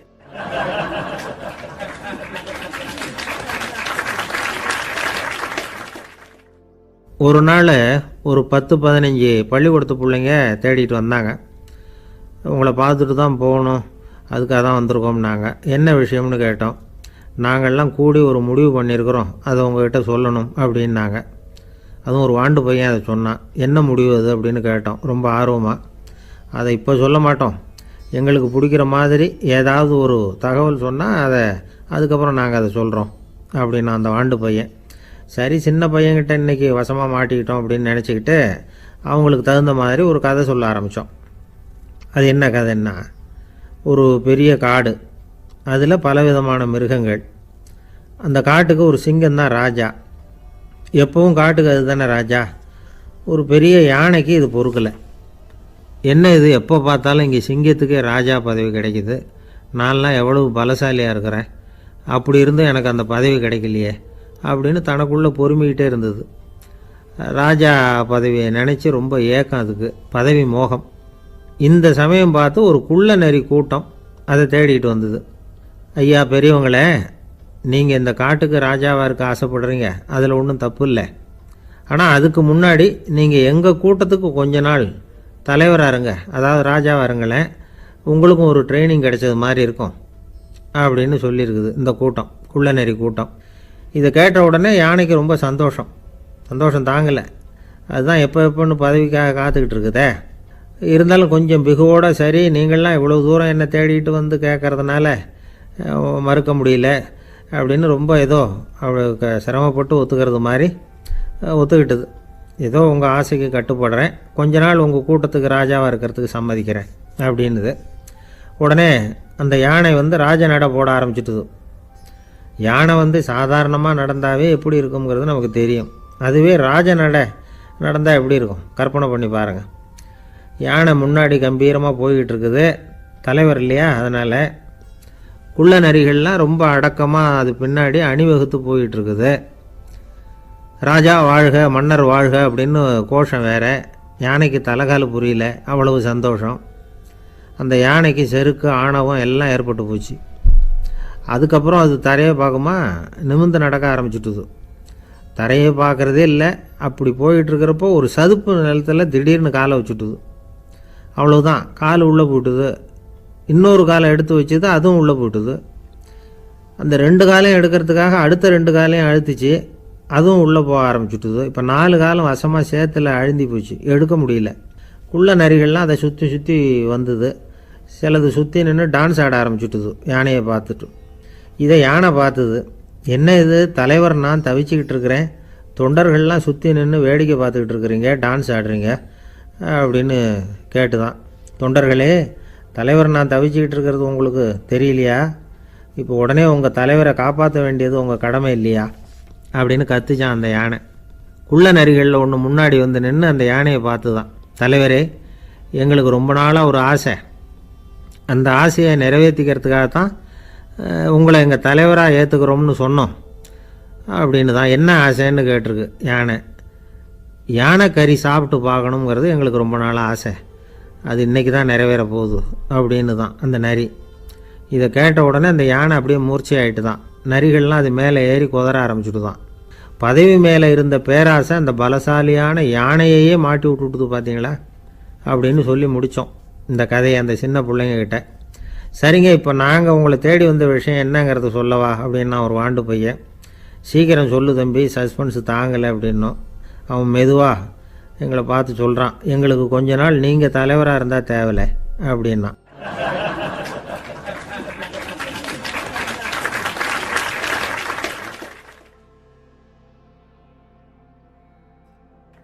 ஒரு நாள் காலை நேரம் ஒரு குரு படுக்கையை விட்டு எழுந்திருக்கிறார். உடனே சீடர்களை பார்த்து எல்லாரும் இப்படி வாங்கங்கிறார். எல்லாரும் வர்றாங்க வேகமாக. என்னங்க வேணும் உங்களுக்கு அப்படிங்கிற மாதிரி எல்லாரும் குருவை பார்த்தாங்க பயபக்தியோட. குரு அந்த சீடர்களை பார்த்து, இதை பாருங்கள், இப்போ நான் ஒரு சிக்கலான விவகாரத்தில் மாட்டிக்கிட்டு இருக்கிறேன், அதை நீங்கள் தீர்த்து வச்சா நல்லதுன்னார். சீடர்களுக்கு ஒன்றும் புரியல. என்ன இது இவர் இப்படி சொல்கிறாரு, நமக்குள்ள எல்லா விவகாரங்களையும் தீர்த்து வைக்கிறவர் நம்ம குருநாதர், அவருடைய விவகாரத்தை நாம் தீர்த்து வைக்கிறதா, ஆச்சரியமாக இருக்குதே, குருநாதருக்கே சிக்கலா அப்படின்னு யோசனை பண்ண ஆரம்பித்தாங்க. இருந்தாலும் ரொம்ப பணிவாக கேட்டாங்க, சுவாமி உங்களுக்கே சிக்கலா? இந்த உலகத்து சிக்கல்களுக்கும் சிரமங்களுக்கும் அப்பாற்பட்டவர் அல்லவா தாங்கள், அப்படிப்பட்ட உங்களுக்கு சிக்கல்னா அது எப்படி அப்படின்னாங்க. எனக்கு ஏற்பட்டிருக்கிற சிக்கல் அவ்வளவு பெருசு, ரொம்ப பெரிய விவகாரம் அது அப்படின்னார் குரு. கொஞ்சம் விவரமாக சொல்லுங்க அப்படின்னாங்க இவங்க. இப்போ அந்த குரு விவரத்தை சொன்னார். அதாவது நேற்று ராத்திரி நான் ஒரு கனவு கண்டேன். அந்த கனவில் நான் ஒரு பட்டாம்பூச்சியாக மாறிட்டேன். அப்படி மாறி ஒவ்வொரு மலராக பறந்து போய் உட்காந்து தேன் சாப்பிட்டேன் அப்படின்னார். சீடர்கள் இதை கேட்டதும் ரொம்ப திகைச்சு போயிட்டாங்க. என்ன இது ஒரு பெரிய பிரச்சனையா? ஒரு சாதாரண கனவு கண்டதுக்காகவா இந்த காலை வேளையில் நம்மளையெல்லாம் குருநாதர் இவ்வளவு அவசரமாக கூப்பிட்டுருக்கார் அப்படின்னு நினச்சாங்க. இருந்தாலும் கேட்டாங்க, இதில் என்ன சிக்கல் சுவாமி? கனவுங்கிறது எல்லாருக்கும் வரத்தானே செய்யும் அப்படின்னார் ஒரு சீடர். சீடர்களே, பிரச்சனை அது இல்லை. நான் இன்னைக்கு காலையில் கண்ணு முழிச்சு பார்த்தப்போ நான் நானாக மறுபடியும் மாறிட்டேங்கிறத தெரிஞ்சுக்கிட்டேன். இதில் சிக்கல் என்னன்னா, இப்போ அந்த பட்டாம்பூச்சி தான் நானாக ஆயிட்டதாக கனவு கண்டுகிட்டு இருக்கா அப்படிங்கிறது தான். ஒரு மனுஷன் பட்டாம்பூச்சி ஆகிறதாக கனவு காண முடியுங்கிறப்போ அந்த பட்டாம்பூச்சியும் மனுஷனாக ஆகிறதாக கனவு காண முடியும் இல்லையா இப்போ எனக்கு யதார்த்த நிலை தெரியணும், எது நிஜம்னு தெரியணும். நேற்று ராத்திரி நான் கண்டது கனவா, அல்லது இது பட்டாம்பூச்சி கண்டுகிட்டு இருக்கிற கனவா? இதுதான் குரு கேட்ட கேள்வி. இதை கேட்டதும் சீடர்கள் ரொம்ப குழம்பி போயிட்டாங்க. சுவாமி, இது வரைக்கும் நாங்கள் தூங்குறப்ப பார்க்குறது கனவுன்னும் மூழ்கிக்கிட்டு இருக்கிறப்ப பார்க்குறது நனவுன்னு நம்பிக்கிட்டு இருக்கிறோம். இப்போ எங்களை ரொம்ப குழப்பிட்டீங்க, இதுக்கு பதில் சொல்ல எங்களுக்கு சக்தி இல்லை அப்படின்னு சொல்லிவிட்டாங்களாம். அதுக்கப்புறம் அந்த குரு சொன்னாராம், நினைவு தான் முக்கியமான அம்சம். முடிவு கட்டம்னா பகலின் நினைவுகளை விட இரவின் கனவுகளே ரொம்ப உண்மை. ஒருத்தன் தூங்க போனால் தூங்கிக்கிட்டே இருந்தால் அவன் காணும் கனவு பொய்ங்கிறத அவன் உணர மாட்டான். ஒவ்வொரு கனவும் காணும் பொழுது அது ரொம்ப உண்மையாக தான் தெரியுது. ஒரு கனவு கூட உண்மை இல்லைன்னு கனவுல தோன்றுவதே இல்லை அப்படின்னார் குரு. அகில வாழ்வு அத்தனையும் சொற்பனம் கண்டாய் அப்படிங்கிறார் தாயுமானவர். ஆகையினால நம்ம கனவுலேருந்து நாம் என்னைக்கு முழிச்சிக்க போகிறோம் அப்படிங்கிறது தான் ஒரு முக்கியமான கேள்வி. ஒருத்தர் வந்தார், காலில் கட்டோடு வந்தார். என்னங்க காலில் கட்டுன்னு? சார், நேற்று ராத்திரி தூக்கத்தில் எங்கள் வீட்டு கூரையில் ஏணியை சாத்தி வச்சு இறங்கினப்போ வழுக்கி விழுந்து காலை உடச்சிக்கிட்டேன்னார். உங்கள் வீட்டில் தான் ஏணியே கிடையாது சார் அப்படின்னு. உண்மைதான் சார், நான் கீழே விழுந்து முழிச்சுக்கிட்டதுக்கு அப்புறம் தானே ஏணி இல்லைங்கிறது எனக்கு ஞாபகம் வந்தது அப்படின்னார்.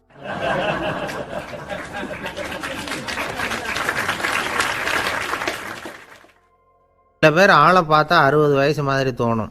உண்மையான வயசு என்னன்னு பார்த்தா 40 அல்லது 45 சில பேரை பார்க்குறதுக்கு 45 மாதிரி தெரியும், உண்மையிலேயே 65 தாண்டி இருப்பாங்க. ஒரு மனிதனுக்கு 2 வகையான வயது உண்டுங்கிறார் ஓஷோ. அதாவது உடம்புக்குன்னு ஒரு வயசு, மனசுக்குன்னு ஒரு வயசு. முதல் உலக மகாயுத்தம் நடந்தது இல்லையா, அது முடிஞ்சதுக்கு அப்புறம் முதல் தடவையாக மனிதனின் மூளை வளர்ச்சியை பற்றி மனநல வைத்தியர்கள் ஒரு கணக்கெடுப்பு சோதனை நடத்தினாங்களாம். அது வரைக்கும் மனிதனுக்கு 2 வகையான வயது உண்டுன்னு யாரும் சிந்திச்சதே இல்லையா.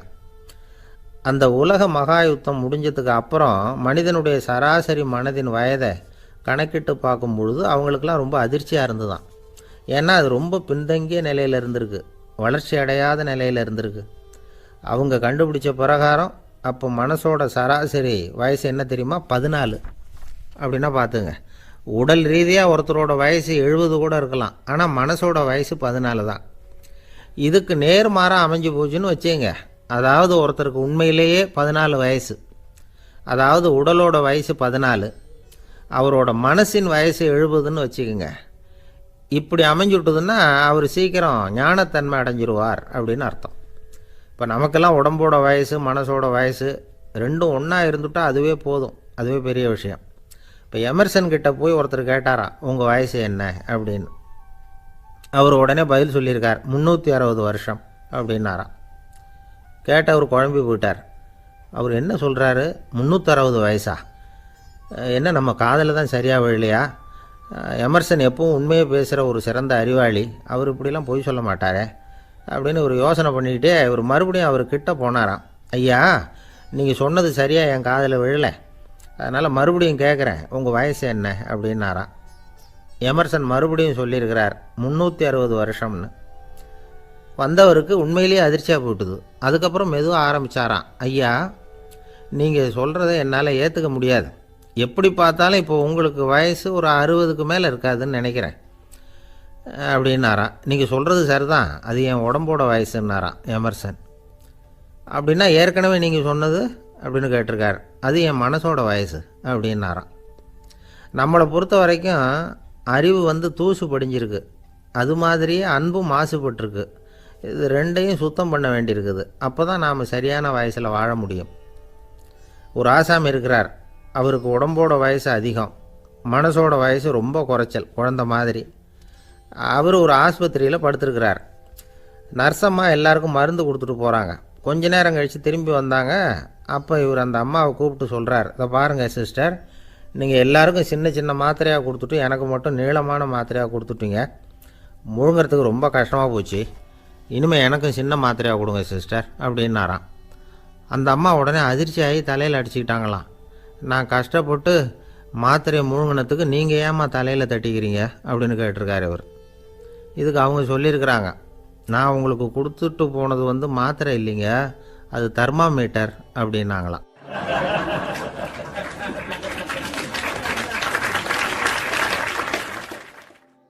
நாட்டில் நல்லவங்க ஒருத்தர் 2 பேர் இருக்கிறதுனால தாங்க மழையே பெய்யுது அப்படின்னு சொல்கிறது உண்டு. நல்லார் ஒருவர் உளரேல் அவர் பொருட்டு எல்லாருக்கும் பெய்யும் மழை. சில சமயம் ரொம்ப பேர் திடீர்னு நல்லவங்களா ஆகிடுவாங்க போல இருக்குது. அதனால தான் விடாமல் பேய் மழையாக கொட்டி தீர்த்துடுது. எல்லாரும் நல்லவங்களாகிட்டா உலகமே தாங்காது போல இருக்க. அப்பப்போ ஒருத்தர் 2 பேர் நல்லவங்களாகணும், அப்போ தான் சீராக மழை பெய்யும். மாதத்துக்கு 3 பேர் நல்லவங்களானா மாதம் மும்மாரி பொழியும். இதெல்லாம் வேடிக்கை பேச்சு. இப்போ இதெல்லாம் ஒரு பக்கம் இருக்கட்டும், இப்போ விஷயத்துக்கு வருவோம். ஒரு கும்பலில் நல்லவன் யார் அப்படிங்கிறத எப்படி கண்டுபிடிக்கிறது? இதுக்கு ஒரு வேடிக்கை கதை உண்டு. என்னுடைய நண்பர் ஒருத்தருக்கு அவங்க பாட்டியம்மா சொன்ன கதையும் அது. அது என்ன கதைன்னா, ஒரு ஊரில் ஒரு சமயம் பலமான மழை பெய்ய ஆரம்பிச்சுட்டு தான். இடி மின்னல் ரொம்ப கடுமையாக இருந்திருக்குது. ஆரம்பித்த மழை வர வர கடுமையாக ஆகிட்டு இருக்குதே தவிர நிற்கிற பாடாக தெரியல. ஊர் ஜனங்கள்லாம் பார்த்தாங்க. இதுக்கு மேலேயும் வீட்டு உள்ளே இருந்தால் ஆபத்துங்கிறத புரிஞ்சுக்கிட்டாங்க. ஏன்னா வீடெல்லாம் இடிஞ்சு விழுந்துருமோங்கிற பயம். உடனே எல்லாரும் புறப்பட்டு ஊருக்கு பொதுவாக இருந்த ஒரு மண்டபத்தில் போய் தங்கிக்கிட்டாங்க. மின்னல் கடுமையாக இருந்தது. இடி எந்த நேரத்துலையும் விழலாம்ங்கிற நிலைமை. எப்போ விழலாம்னு பார்த்துக்கிட்டு இருக்குது. அந்த மண்டபத்தில் இருந்த ஜனங்கள் மனசுக்குள்ளே ஒரு பயம். நம்ம கூட்டத்தில் யாராவது ஒரு கெட்டவன் பாவம் பண்ணவன் இருந்தால் கூட இடி இந்த மண்டபத்தில் விழுந்துரும், அது எல்லாருக்கும் ஆபத்து அப்படின்னு நினச்சாங்க. சரி, இதுக்கு என்ன பண்ணலாம் அப்படின்னு யோசனை பண்ணாங்க. அந்த கூட்டத்தில் ஒரு பெரியவர் இருந்தார். அவர் ஒரு யோசனை சொன்னார். இதை பாருங்கள், அதுக்கு ஒரு வழி இருக்குது. அதோ எதிர்த்தாப்பில் கொஞ்சம் தூரத்தில் ஒரு உயரமாக மரம் ஒன்று இருக்குது பாருங்கள். பொதுவாக இடி சுலபமாக விழறது அது மாதிரி உயரமான மரத்தில் தான். நம்ம கூட்டத்தில் இருக்கிறவங்க எல்லாரும் ஒவ்வொருத்தராக போய் அந்த மரத்தை தொட்டு விட்டு திரும்பி வந்துடணும். நம்மள பாவம் பண்ணவன் யாரோ அவன் அந்த மரத்தை தொடுற சமயத்தில் இடி விழுந்துடும், அவன் மட்டும் போயிடுவான், மண்டபத்தில் இருக்கிற நாமெல்லாம் பொழைச்சிக்கலாம் அப்படின்னு ஐடியா கொடுத்தார் அந்த பெரியவர். இது நல்ல யோசனையாக பட்டது. எல்லாரும் ஒத்துக்கிட்டாங்க. ஒவ்வொருத்தராக போய் அந்த மரத்தை தொட்டு விட்டு திரும்பி வந்தாங்க. இடி எதுவும் விழலை. இன்னமும் பாவம் பண்ண ஆசாமி அதை போய் தொடலை போல இருக்கு அப்படின்னு நினச்சிக்கிட்டாங்க. ஒவ்வொருத்தராக போகிறாங்க, எல்லாரும் போய் தொட்டுவிட்டு வந்தாச்சு. இன்னும் ஒரே ஒரு ஆசாமி தான் பாக்கி. கடைசியாக இருந்த அந்த ஆள் பயந்துட்டான். இது வரைக்கும் இடி விழலைன்னா இப்போ என்ன அர்த்தம்? இப்போ நாம் தான் பாக்கி, நாம் தான் தப்பு பண்ண ஆள் போல இருக்குது அப்படின்னு நினச்சிட்டான். அதனால் துணிச்சலாக போய் தொடுறதுக்கு பயந்தான், தயங்கிக்கிட்டே இருந்தான். இருந்தாலும் மற்றவங்கள்லாம் சும்மா இருப்பாங்களா? கட்டாயப்படுத்தி கழுத்தை பிடிச்சி தள்ளாத குறையா அவனை தள்ளி விட்டாங்க, போய் தொட்டுட்டு வாடான்னு. அவன் நடுங்கிட்டே போய் அந்த மரத்தை தொட்டான். அதே வினாடி ஒரு பயங்கரமான மின்னல் இடி விழுந்துட்டுது. எங்கே விழுந்தது தெரியுமா? அந்த ஆள் மேலே இல்லை, மண்டபத்தில் விழுந்தது. மண்டபத்தில் இருந்தவங்க பூரா காலி. அந்த ஒரு ஆள் மட்டும் பொழைச்சிக்கிட்டான். இந்த ஒரு ஆளை காப்பாற்றுறதுக்காக தான் இடி மண்டபத்தில் விழாமல் இருந்திருக்குது. இதுதான் கதை. அதனால் நல்லவங்க எப்படியும் தப்பிச்சுக்குவாங்க அப்படிங்கிறது ஒரு நீதி. ஒருத்தன் அப்படி தான் தெருவில் நடந்து போய்கிட்டு இருந்தான், ரொம்ப நல்லவன். எதிரில் ஒருத்தன் சைக்கிளில் வந்துக்கிட்டு இருந்தான். அதில் மோதி இவன் கீழே விழுந்துட்டான். சைக்கிள்காரன் உடனே இறங்கி இவனை தூக்கி விட்டான். இவன் எழுந்திரிச்சு அவனை முறைச்சி பார்த்தான். அப்படி பார்க்காதீங்க சார், நீங்கள் ரொம்ப புண்ணியம் பண்ணியிருக்கீங்க, அதுதான் இப்போ சைக்கிளில் மோதிக்கிட்டீங்க அப்படின்றான். என்ன அப்படி சொல்கிறேன் நான்? இவன் 10 நிமிஷத்துக்கு முன்னாடி நான் லாரி ஓட்டிகிட்டு வந்தேன், அப்போ நீங்கள் எதிரில் வந்திருந்தீங்கன்னா என்ன ஆயிருக்கும் அப்படின்னானா அவன்.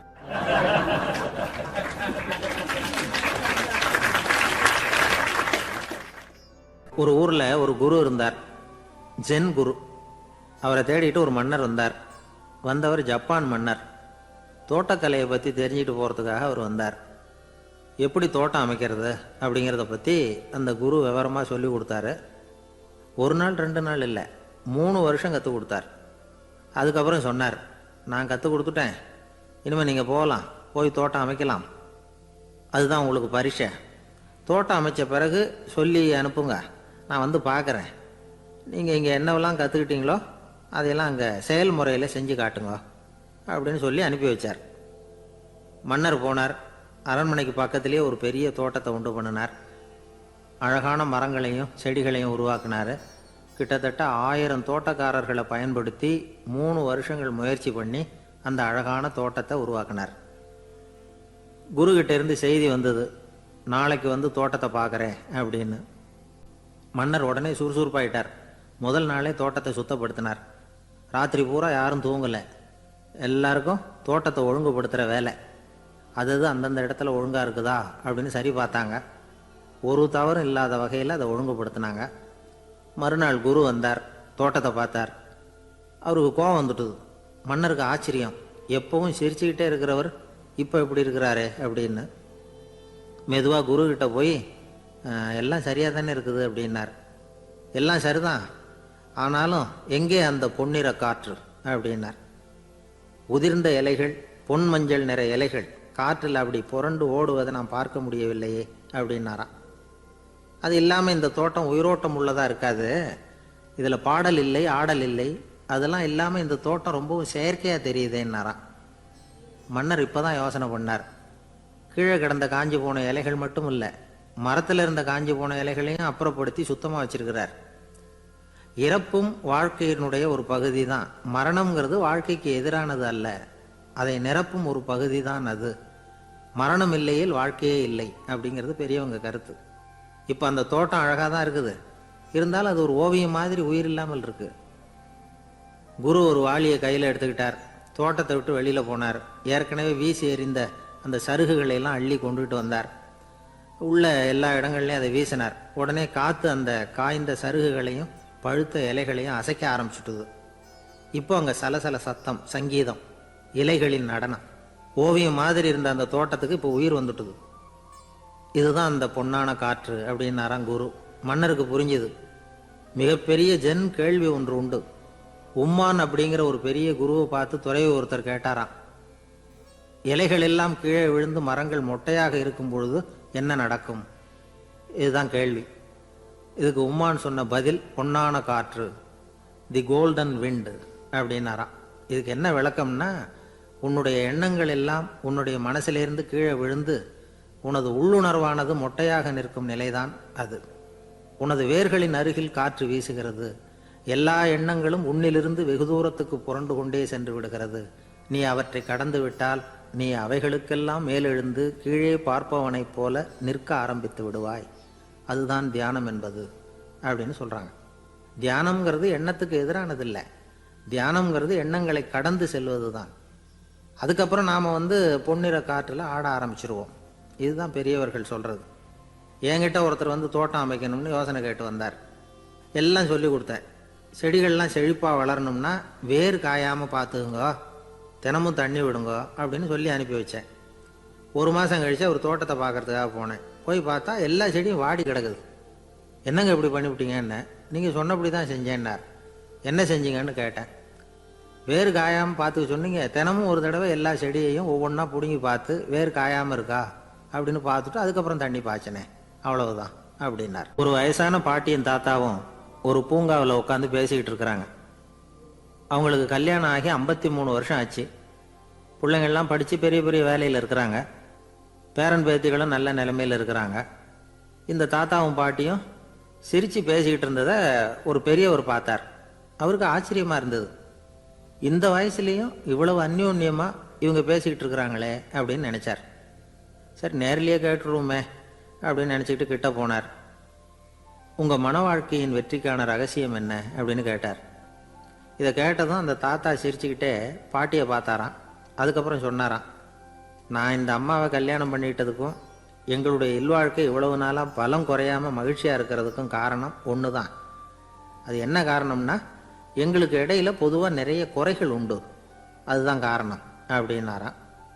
அவர் சொல்கிறது சரிதான் அப்படிங்கிறது மாதிரியே அந்த பாட்டியும் அவரை நிமிர்ந்து பார்த்தாங்களாம். இந்த பெரியவர் மறுபடியும் அந்த பாட்டியை பார்த்து அதே கேள்வியை கேட்டிருக்கார். உங்களுடைய நீண்டகால மன வாழ்க்கைக்கு கிடைச்ச வெற்றி எதனாலேன்னு சொல்ல முடியுமா அப்படின்னு கேட்டாராம். அவங்களும் சிரிச்சுக்கிட்டே பதில் சொன்னாங்களாம். என்ன பதில் தெரியுமா?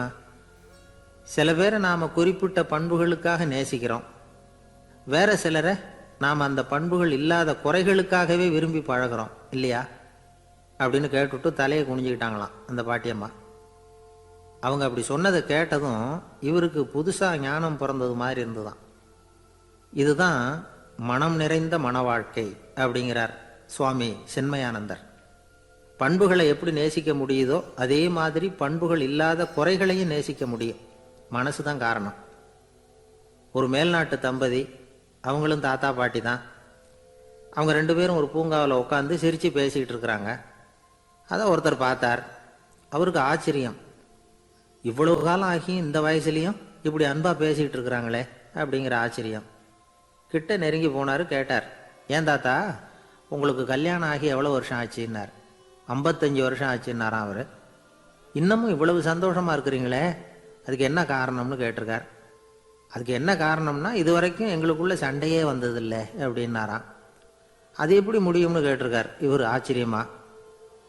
அந்த தாத்தா சொல்ல ஆரம்பித்தாராம், இதை பாருப்பா, எங்களுக்கு கல்யாணம் ஆன புதுசில் நானும் என்னுடைய மனைவியும் ஒரு குதிரை மேலே ஏறி ஒரு காட்டு வழியாக போய்கிட்டு இருந்தோம்.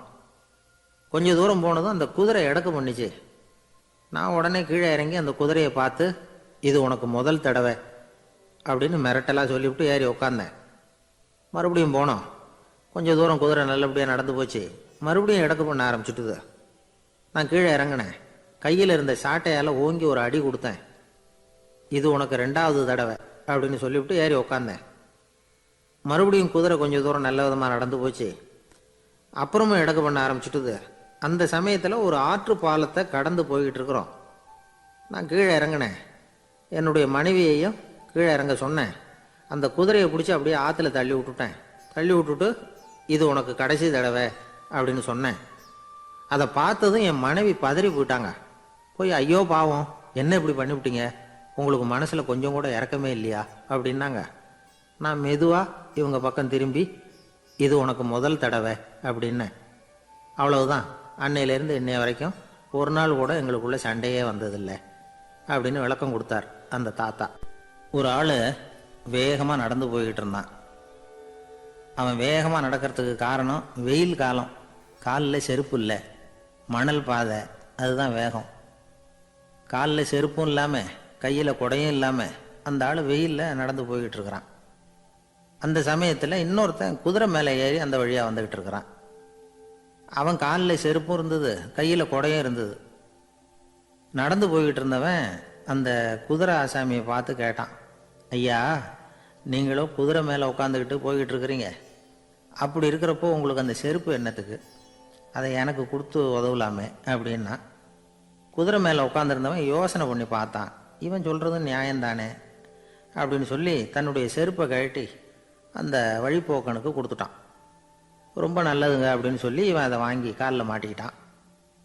அதுக்கப்புறம் மறுபடியும் இவன் ஆரம்பித்தான், ஐயா, நீங்கள் குதிரையில் போகிறதுனால போக வேண்டிய இடத்துக்கு வேகமாக போய் சேர்ந்துருவீங்க, அதனால் உங்கள் கையில் அந்த குடை என்னத்துக்கு, நான் நடந்து போயிட்டுருக்கிறவன் ரொம்ப நேரம் நடக்க வேண்டியிருக்கும் இந்த வெயிலில், அதனால் அந்த குடையையும் எனக்கு கொடுங்களேன் அப்படின்னா. குதிரை வீரன் யோசனை பண்ணி பார்த்தான். இதுவும் நியாயம்தானே அப்படின்னு அவனுக்கு தோணுச்சு. உடனே இறக்கப்பட்டு தன் காலில் இருந்த செருப்பை கொடுத்தது மாதிரியே தன் கையில் இருந்த கொடையையும் இவங்கிட்ட கொடுத்துட்டான். அதுக்கப்புறம் அவன் நிம்மதியாக புறப்பட்டான். இப்போ மறுபடியும் கை தட்டி அவனை நிறுத்தினான். கீழே நின்றுட்டு இருந்தவன், என்னப்பா ஏன் என்ன நிறுத்தினேன், இன்னும் ஏதாவது வேணுமா உனக்கு அப்படின்னா குதிரையில் இருந்தவன். இவன் மெதுவாக வாயை திறந்து, அந்த குதிரையையும் என்கிட்ட கொடுத்துருங்களேன்னா. அந்த குதிரை வீரன் இப்போ ஒரு கணம் யோசனை பண்ணி பார்த்தான். உடனே என்ன பண்ணான் தெரியுமா, தன்கிட்ட இருந்த குதிரை சவுக்கை எடுத்தான். குதிரை சவுக்கால் அந்த ஆளை வாங்குவாங்கன்னு வீசி தள்ளிவிட்டான். இவ்வளவு சவுக்கடியும் வாங்கிக்கிட்டு இந்த ஆள் என்ன பண்ணான் தெரியுமா, சிரிக்கிறான். அடி வாங்கிட்டு யாராவது சிரிப்பாங்களா? குதிரை வீரனுக்கு ஒன்றும் புரியல. என்னப்பா அது, ஏன் இப்படி அடி வாங்கிட்டு இப்படி சிரிக்கிறியே அப்படின்னு கேட்டான். இப்போ அந்த வழிப்போக்கன் சொல்கிறான், ஐயா, நான் இப்படி சிரிக்கிறதுக்கு காரணம் இருக்கு. இப்படி குதிரை கேட்டு உங்ககிட்ட அடி வாங்கலைன்னு வச்சுக்கோங்க, என் உயிர் உள்ள வரைக்கும் மனசில் ஒரு தவிப்பு இருந்துக்கிட்டே இருக்கும். செருப்பையும் கொடையையும் கேட்ட உடனே கொடுத்தவன் குதிரையையும் கேட்டிருந்தா கொடுத்துருப்பானோ அப்படிங்கிற பேராசையில் ஏங்கிக்கிட்டே இருந்திருப்பேன். இப்போ உங்ககிட்ட அடி வாங்கின பிறகு என்னுடைய அந்த சந்தேகம் தீர்ந்து போச்சு. என்னுடைய ஆசைக்கு எல்லை எது அப்படிங்கிறத எனக்கு புரிஞ்சுட்டுது அப்படின்னு சொல்லிவிட்டு அவன் நடக்க ஆரம்பிச்சிட்டானான். ஆசைக்கும் எல்லை உண்டு அப்படிங்கிறத விளக்கறதுக்காக வாரியார் சுவாமிகள் சொல்கிற கதை இது. இந்த காலத்துலேயும் ஒருத்தன் அது மாதிரி கொடை செருப்போட குதிரையில் போய்கிட்டு இருந்தான். எதிரில் நடந்து வந்தவன், ஐயா, உங்கள் கொடையை எனக்கு கொடுங்களேன்னு கேட்டான். உடனே அவன் குதிரையிலேருந்து கீழே குதிச்சு அவனை சாட்டையால் அடிக்க ஆரம்பிச்சிட்டான். இன்னொருத்தர் அந்த வழியாக வந்தவர் இதை பார்த்தார். ஏன்பா, அவன் கேட்டான், உன்னால் முடியலன்னா இல்லைன்னு சொல்லிட வேண்டியது தானே, அதுக்காக ஏன் இப்படி அவனை போட்டு அடிக்கிறேன்னு கேட்டார். உங்களுக்கு விவரம் புரியாது சார், காலம் ரொம்ப கெட்டு போச்சு. கேட்டதை கொடுத்தேன்னு வச்சுக்கோங்க, இந்த குதிரையே என்னோடது, அவன் திருடிக்கிட்டு போகிறான் அப்படின்னு என் பேரில் புகார் கொடுக்க ஆரம்பிச்சிருவான் சார் அப்படின்னா. அது எப்படி அவ்வளோ உறுதியாக சொல்கிறேன்னு கேட்டார் அவர். ஏற்கனவே அது மாதிரி ஒருத்தன் பேரில் புகார் கொடுத்துட்டு தான் இந்த குதிரையை நான் தள்ளிட்டு வந்துக்கிட்டு இருக்கிறேன். ஒரு காட்டில் ஒரு முனிவர் இருந்தார். ஒரு நாள் அவரை தேடிட்டு 4 பேர் வந்தாங்க. சுவாமி, எங்களுக்கு ரொம்ப நாளாக ஒரு சந்தேகம்னாங்க. என்னன்னு கேட்டார். இந்த உலகத்தில் எவ்வளவோ காரியங்கள் நடக்குது, எது நியாயம் எது அநியாயம் அப்படின்னு புரிஞ்சிக்க முடியலன்னாங்க. அது யாராலையும் புரிஞ்சிக்க முடியாதுன்னார் முனிவர். வந்தவங்களுக்கு ஆச்சரியமாக போச்சு, ஒரு மாதிரியாக பார்த்தாங்க. இதை முனிவர் கவனிச்சார். சரி புறப்படுங்க என்னோடன்னார். எங்கன்னு கேட்டாங்க.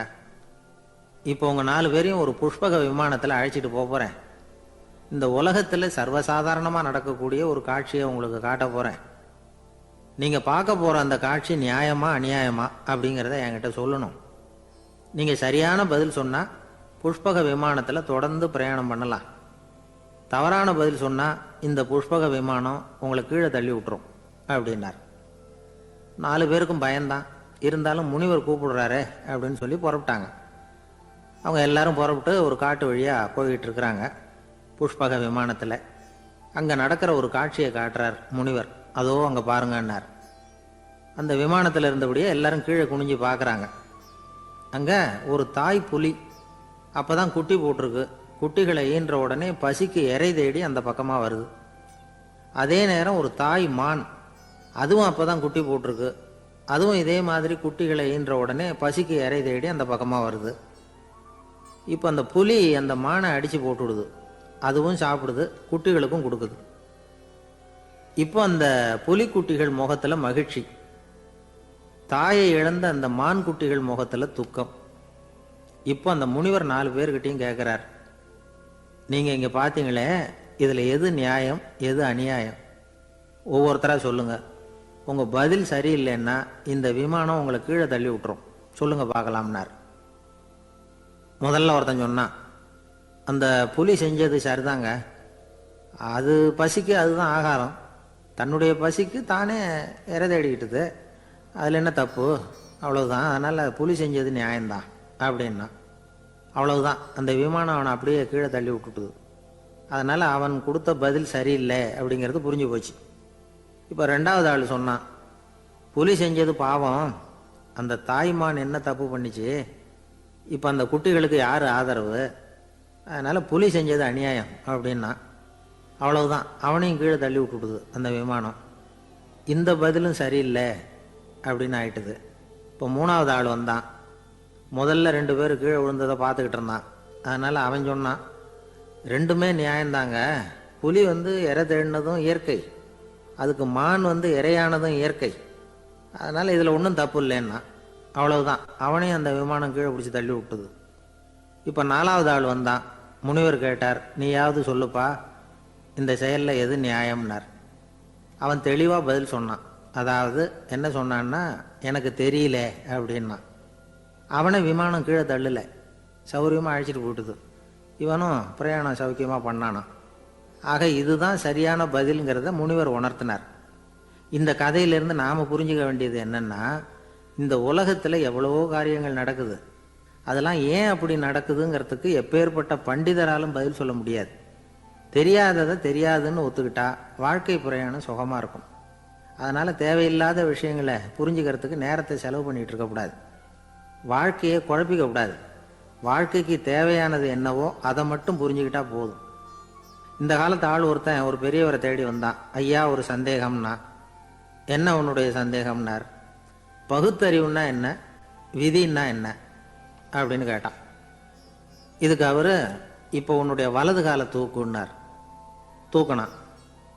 சரி, இப்போ உன்னுடைய வலது காலை கீழே இறக்காம உன்னுடைய இடது காலையும் தூக்குன்னார். தூக்கினான். பொத்துன்னு கீழே விழுந்துட்டான். பெரியவர் சொன்னார், உன்னால் ஒரு காலை தூக்க முடிஞ்சுது, அதுதான் பகுத்தறிவு. 2 கால்களையும் ஒரே சமயத்தில் தூக்குனா அடிபடும், அப்படிங்கிறது தான் விதி அப்படின்னு விளக்கம் கொடுத்தார். இவன் தன்னுடைய விதியை நொந்துக்கிட்டே இடுப்பை பிடிச்சிக்கிட்டு அங்கேருந்து நடந்து போயிட்டானான். ஒரு ஊரில் ஒரு கோயில் இருந்தது. ரொம்ப பழைய கோயில், உள்ளே போகிறதுக்கே பயமாக இருக்கும். எந்த நேரத்தில் இடிஞ்சு விழுந்துருமோ அப்படிங்கிற பயம். அப்படி இருந்ததுனால யாரும் துணிஞ்சு சாமி கும்பிடுறதுக்கு அங்கே போகிறதில்ல. கோயிலுக்கு வர்ற கூட்டம் கொஞ்சம் கொஞ்சமாக குறைய ஆரம்பிச்சுட்டுது. கோயில் நிர்வாகிகள் எல்லாரும் கூடி உட்காந்து பேசினாங்க. என்ன பண்ணலாம்னு யோசனை பண்ணாங்க. எந்த இடம் மோசமாக இருக்கோ அந்த இடத்த பழுது பார்த்தாங்க. அங்கே இங்கே வர்ணத்தை பூசி கொஞ்சம் அழகுபடுத்தி பார்த்தாங்க.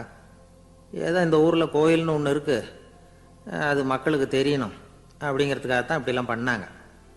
இருந்தாலும் கோவில் இருக்கிற நிலைமை மக்களுக்கு தெரியும். அதனால் அங்கே வர்றது குறைச்சிக்கிட்டாங்க அவங்க. ஒரு கட்டத்தில் யாருமே வர்றதில்லை. நிலைமை அந்த அளவுக்கு ஆயிட்டுது. மறுபடியும் கோவில் நிர்வாகிகள் கூட்டம் நடந்தது. இந்த கூட்டம் கூட கோயிலுக்கு உள்ளே நடக்கலை, இடிஞ்சு விழுந்துருமோங்கிற பயம். அதனால் வெளியில் தான் உட்காந்து கூட்டத்தை நடத்தினாங்க. ஏன்னா உள்ளே போகிறதுக்கு அவங்களுக்கும் துணிச்சல் கிடையாது. எந்த நேரமும் விழுந்துரும் போல் இருந்தது அது. அது வழியாக போகிறவங்க கூட வேகமாக அந்த இடத்த கடந்து போக ஆரம்பிச்சிட்டாங்க. கோவில் நிர்வாகிகள் வெளியில் உட்காந்து கூட்டம் போட்டாங்க இல்லையா, அந்த கூட்டத்தில் 4 தீர்மானங்களை நிறைவேற்றினாங்க. அது என்ன 4 தீர்மானம்னா, முதல் தீர்மானம், இந்த கோவிலை இடிப்பது அப்படிங்கிற முடிவை இந்த கமிட்டி மிகவும் வருத்தத்துடன் ஏற்றுக்கொள்ளுகிறது அப்படின்னு நிறைவேற்றினாங்க. இதுக்கு பதிலாக இன்னொரு கோவிலை உடனடியாக கட்டி முடிச்சுடணுங்கிறது 2வது தீர்மானம். 3வது தீர்மானம் என்ன தெரியுமா? பழைய கோவிலின் கதவுகள், அதிலிருந்து பிரித்து எடுக்கிற செங்கல், இதையே புது கோவில் கட்டுவதற்கு பயன்படுத்தி கொள்ள வேண்டியது. பழைய கோவில் இருந்த மாதிரியே அதே வடிவத்தில் புது கோவிலையும் கட்ட வேண்டியது.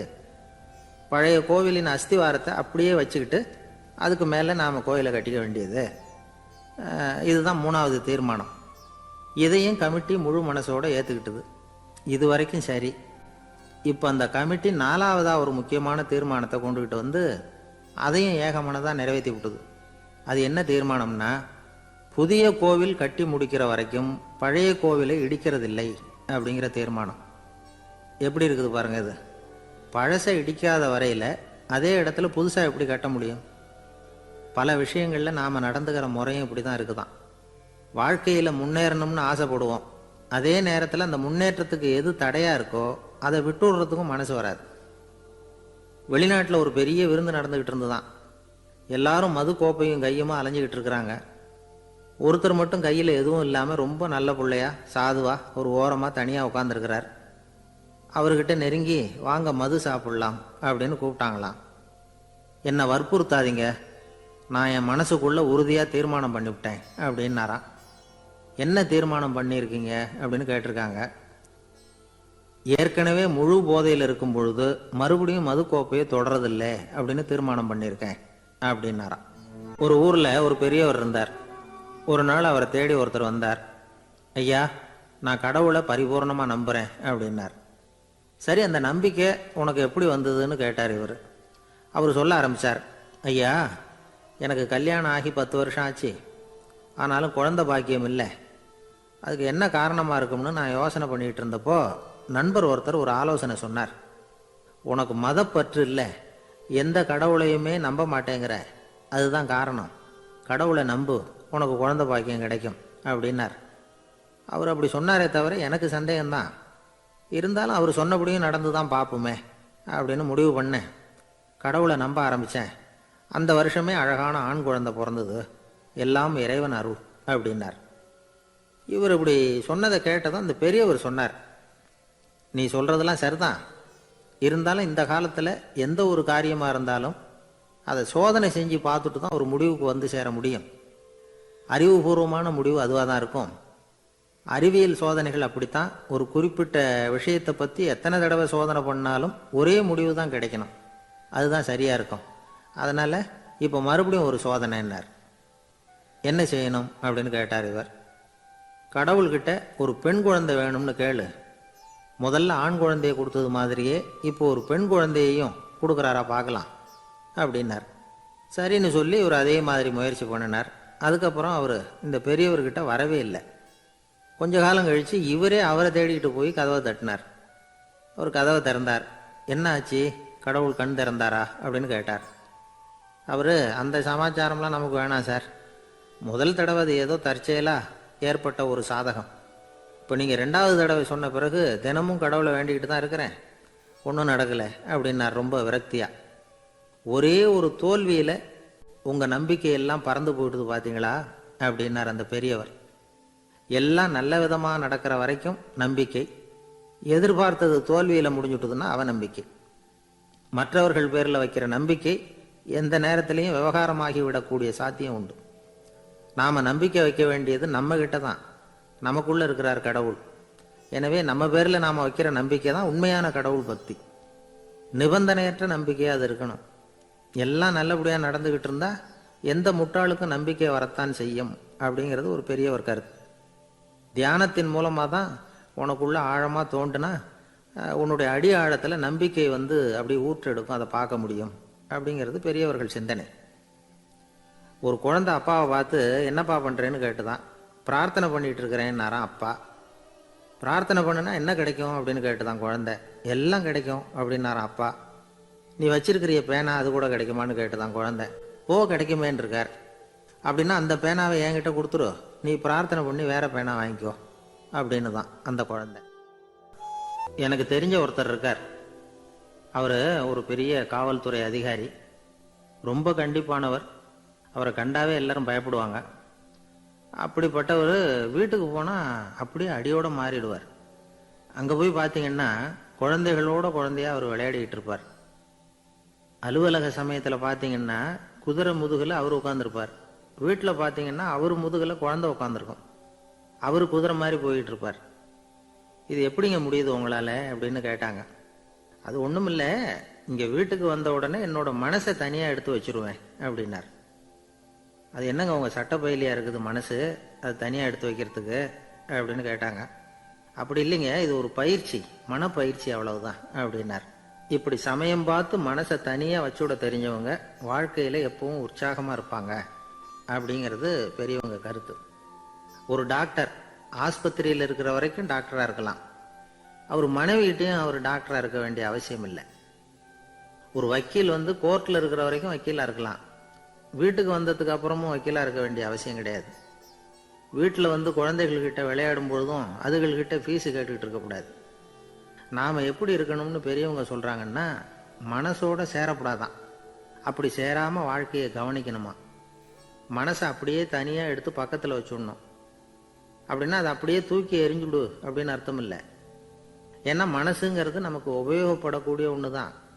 எப்போ எப்போ அது தேவையோ அப்பப்போ எடுத்து உபயோகப்படுத்திக்கணும். தேவைப்படுறப்போ எடுத்து கண்ணாடியை மாட்டிக்கிறோம்ல, படிக்கும் பொழுது கண்ணாடி தேவைப்படுது, எடுத்து மாட்டிக்கிறோம் இல்லையா? அது மாதிரி கணக்கு போடுறதுக்கு மனசு தேவை. கடைக்கு போய் ஒரு பொருள் வாங்குகிறோம், காசு கொடுக்குறோம், மீதி சில்லறை சரியாக இருக்கா அப்படின்னு எண்ணி பார்த்து வாங்க வேண்டியிருக்கு. அந்த சமயத்தில் மனசை எடுத்து தனியாக வச்சுட்டேன் அப்படின்னு சொல்லிட்டு இருக்கக்கூடாது. பரீட்சைக்கு படிக்க வேண்டியிருக்குது, படித்ததையெல்லாம் அப்படியே நினைவில் வச்சுக்க வேண்டியிருக்கு. அந்த சமயத்தில் மனசை தூக்கி எறிஞ்சுட்டேன் சார் அப்படின்னு சொல்லிட்டு இருக்கக்கூடாது. அப்படி சொன்னால் பரீட்சை நம்மளை தூக்கி எறிஞ்சிடும். அதனால் தேவைப்படுறப்போ மனசை உபயோகப்படுத்தணும், தேவையில்லாதப்போ அதை தனியாக ஓய்வு எடுத்துக்க விட்டுடணும். இப்படி நாம் பழக்கப்படுத்திக்கிட்டா வாழ்க்கைங்கிறது நமக்கு புதுசாக தெரியுமா. மனசுக்கும் ஒரு சக்தி கிடைக்கும். எந்திரங்களுக்கு ஓய்வு கொடுக்குற மாதிரி மனசுக்கும் ஓய்வு கொடுக்கணும், இல்லைன்னா அது களைச்சி போயிடும். குழந்தைகள் மனசை சுமந்துக்கிட்டு இருக்கிறது இல்லை. இது முதியவர்கள் குழந்தைகள்கிட்ட இருந்து கற்றுக்க வேண்டிய ஒரு பாடம். ஆனாலும் இந்த கால குழந்தைகள்கிட்ட ரொம்ப எச்சரிக்கையாக இருக்க வேண்டியிருக்கு. ஒரு தாத்தாவும் பேரனும் விளையாடிக்கிட்டு இருக்கிறாங்க. தாத்தா எனக்கு சைக்கிள் ஓட்ட கற்றுக் கொடு அப்படிங்கிறான் பேரன். சைக்கிள் உயரம் கூட இல்லை, அதுக்குள்ளே சைக்கிள் ஓட்டணுமா அப்படின்னார் தாத்தா. ஏன் தாத்தா, ரயில் ஓட்டுறாரே, அவர் என்ன ரயில் நீளமாக இருக்கார் அப்படின்னு கேட்டானா அந்த பையன். ஒரு நல்ல நகைச்சுவை எப்படி இருக்கணும், இதுக்கு ஒவ்வொருத்தர் ஒவ்வொரு மாதிரியான விளக்கத்தை கொடுத்துருக்குறாங்க. ஆனால் கலைவாணர் என்எஸ் கிருஷ்ணன் கொடுக்குற விளக்கம் என்ன தெரியுமா? நகைச்சுவைங்கிறது அடுத்தவங்களுக்கு துன்பம் கொடுக்காம இருக்கணும், அடுத்தவங்க மனசை புண்படுத்தக்கூடாது, அதுதான் சிறந்த நகைச்சுவை அப்படிங்கிறார். அதுக்கு அவர் உதாரணமும் கொடுக்குறார். ஒரு ஏரி ஓரமாக 2 பசங்க நடந்து போய்கிட்டு இருக்கிறாங்க. அதில் ஒருத்தன் பணக்கார வீட்டு பையன், இன்னொருத்தன் ஏழை. இவங்க 2 பேரும் போய்கிட்டு இருக்கிறாங்க. வழியில் ஒரு இடத்துல ஒரு ஜோடி செருப்பு இவங்க கண்ணில் படுது. ஒரு விவசாயி அந்த செருப்பை அங்கே விட்டுட்டு பக்கத்தில் இருந்த ஏரியில் கை காலை கழுவிட்டு இருக்கிறார். உடனே அந்த பணக்கார பையனுக்கு ஒரு ஐடியா. அவன் சொன்னானா, டேய் இப்போ ஒரு வேடிக்கை செய்யலாம், அந்த செருப்பு ரெண்டையும் தூக்கி எட்டத்தில் வீசி எரிஞ்சிருவோம். அந்த ஆள் வந்து பார்த்துட்டு செருப்பை தேடி அல்லாடுவான், அங்கேயும் இங்கேயும் ஓடுவான், திரு திருன்னு முழிப்பான். அதை பார்த்து நாம் ரசிக்கலாம், நல்ல தமாஷா இருக்கும் அப்படின்னு இருக்கான். இப்படி சொல்லிவிட்டு அந்த செருப்புகளை தூக்கத்துக்கு போனானா. கொஞ்சம் பொறு அப்படின்னானா அந்த ஏழை பையன். ஏன்னு கேட்டிருக்கான் அவன். இப்போ அந்த ஏழை பையன் சொன்னானா, நீ சொல்கிறது ஒன்றும் வேடிக்கை கிடையாது. உன்னோட செருப்பு தொலைஞ்சா உன் அப்பா உடனே உனக்கு வேறு செருப்பு வாங்கி கொடுத்துருவார். ஆனால் அந்த ஆளுக்கு இந்த செருப்பு தொலைஞ்சதுன்னா வேறு புதுசாக வாங்கிறதுக்கு வாயையும் வயத்தையும் கட்டி பணத்தை சேர்க்க வேண்டியிருக்கும். அதனால் நான் ஒரு வேடிக்கை சொல்கிறேன், அது மாதிரி செய், அது இன்னமும் தமாஷா இருக்கும் அப்படின்னானா. எப்படி அது சொல்லுன்னு இருக்கான் அவன். செருப்பு ரெண்டும் அது இருக்கிற இடத்துலையே இருக்கட்டும். உன் சட்டை பையிலிருந்து ஒரே ஒரு ரூபாய் நாணயத்தை எடு. அதை அந்த செருப்பு மேலே அதோட குதிகால் பகுதியில் வச்சுட்டு நாம் 2 பேரும் அந்த மரத்துக்கு பின்னாடி ஓடி போய் மறைஞ்சு நின்றுக்குவோம். அப்புறம் பாரு வேடிக்கை அப்படின்னா. அதே மாதிரி ₹1 காசு செருப்பு மேலே வச்சுட்டு இவங்க 2 பேரும் மறைஞ்சு நின்றுக்கிட்டாங்க. கொஞ்ச நேரத்தில் அந்த விவசாயி வந்தார். காலில் உள்ள மண்ணை தட்டிவிட்டு செருப்பை மாட்டுறதுக்காக போனார். அங்கிருந்த காசு கண்ணில் போட்டுவிட்டது. அவருக்கு ஆச்சரியமாக போச்சு. அதை கையில் எடுத்து பார்க்குறார். 4 பக்கமும் திரும்பி திரும்பி பார்க்குறார், யார் இதை வச்சிருப்பான்னு. கடைசியில் ஆகாயத்தை பார்க்குறார். ஆண்டவா, இது உன்னோட கருணை தான். நீ தான் யாரோ புண்ணியவான் மனசில் தர்மம் பண்ணுற எண்ணத்தை உண்டாக்கி இருக்கிற. அந்த புண்ணியவான் நல்லா இருக்கணும் அப்படின்னு வாழ்த்தி அந்த காசை கண்ணில் ஊற்றிக்கிட்டாராம். மறைஞ்சிருந்து பார்த்துக்கிட்டு இருந்த ஏழை பையன் இப்படி சொன்னான், பாத்தியா, உன்னை புண்ணியவான்னு வாழ்த்திவிட்டு போகிறார் அந்த ஆள். அவருக்கும் சந்தோஷம், அதை பார்த்து நமக்கும் சந்தோஷம். உனக்கு ₹1 ஒரு பெரிய விஷயம் இல்லை, ஆனால் அதனால் நமக்கு கிடைச்சிருக்கிற மகிழ்ச்சி ரொம்ப உயர்வானது அப்படின்னு நானும். வேடிக்கையும் கிண்டலும் இது மாதிரி அடுத்தவங்களுக்கு இடைஞ்சலாக இல்லாமல் இருக்கணும் அப்படிங்கிறார் கலைவாணர். ஆனால் பாருங்கள், அவருக்கே இடைஞ்சலாக வர்ற விஷயங்களை கூட அவர் வேடிக்கையாக தான் எடுத்துக்கிட்டாராம். ஒரு தடவை ஒருத்தர் கலைவாணர்கிட்ட வந்து, ஐயா, என் குழந்தை செத்து போச்சு அப்படின்னு சொல்லி அழுதாராம். உடனே இவர் அவருக்கு ₹100 பணத்தை கொடுத்து, இந்தாங்க அடக்கம் செய்யுங்க அப்படின்னு சொல்லி அனுப்பி வச்சாராம். 1 வருஷம் கழித்து மறுபடியும் அதே ஆள் வந்திருக்கார். இவர் மறந்துருப்பாருங்கிற நினப்பில், அண்ணே என் குழந்தை இறந்து போச்சுண்ணே அப்படின்னாராம். இவர் மறுபடியும் ₹100 கொடுத்து ஆறுதல் சொல்லி அனுப்பி வச்சாராம். 7-8 மாதம் கழித்து மறுபடியும் அதே ஆள் வந்திருக்கார். அவர் வாயை திறக்கிறதுக்கு முன்னாடியே இவர் ₹100 அவர் கையில் வச்சு, போன 2 தடவை தான் குழந்தை செத்து போச்சு, இந்த தடவையாவது அதை சாகாமல் காப்பாற்றி விடு அப்படின்னு சொல்லி அனுப்பி வச்சாராம். அதுக்கப்புறம் அந்த ஆள் வர்றதே இல்லையா. ஒரு ஊரில் ஒரு ஆள் இருந்தான், தையல் கடை வச்சுருந்தான். அவங்ககிட்ட ஒருத்தன் ஒரு சட்டை துணி எடுத்து கொடுத்து தைக்க சொல்லியிருந்தான். வர்ற சனிக்கிழமை வா, வந்து வாங்கிட்டு போ அப்படின்னு அவன் சொல்லியிருந்தான். அதே மாதிரி அவன் வந்தான். அவன் தச்சு வச்சுருந்த சட்டையை கொடுத்தான். இவன் வாங்கி அங்கேயே போட்டு பார்த்தான். கை நீளம் ஒன்றுக்கு ஒன்று வித்தியாசமாக இருந்தது. வலது கை இடது பக்கத்தை விட நீளம் குறைச்சலாக இருந்தது. இவன் முணுமுணுக்க ஆரம்பிச்சிட்டான், என்ன இது இப்படி தச்சுப்பிட்டியே அப்படின்னு. இதுக்கு அவன் சொன்னான், ஐயய்யா, இதுக்காகவா சங்கடப்படுறீங்க? வலது கையை மட்டும் கொஞ்சம் உள்ளே இழுத்தாப்புல வச்சுக்கிட்டிங்கன்னா சரியாக போடும். மற்றபடி அந்த சட்டையில் உள்ள கலை அம்சத்தை கவனிங்க, எவ்வளோ அற்புதமாக தைச்சிருக்கேன் பாருங்க. ஒரு சின்ன குறையை பொருட்படுத்தாதீங்க. நான் சொன்னது மாதிரி கையை கொஞ்சம் உள்ளே இழுத்து வச்சுக்கிட்டு நீங்கள் பாட்டுக்கு நடந்து போங்க, ஜோராக இருக்கும் அப்படின்னா. அவனும் யோசனை பண்ணி பார்த்தான். சரியான யோசனையாக தான் தோணுச்சு. கொஞ்சம் முயற்சி பண்ணி வலது கையை உள்ளே இழுத்து சட்டை சரியாக இருக்கிறது மாதிரி பண்ணிட்டான். இப்போ மறுபடியும் ஒரு பிரச்சனை. வலது கையை உள்ளே இழுத்த மாதிரி வச்சுக்கிட்டதும் முதுகு பக்கம் கொஞ்சம் துணி தளர்ந்து தொங்குறது மாதிரி ஆயிட்டுது.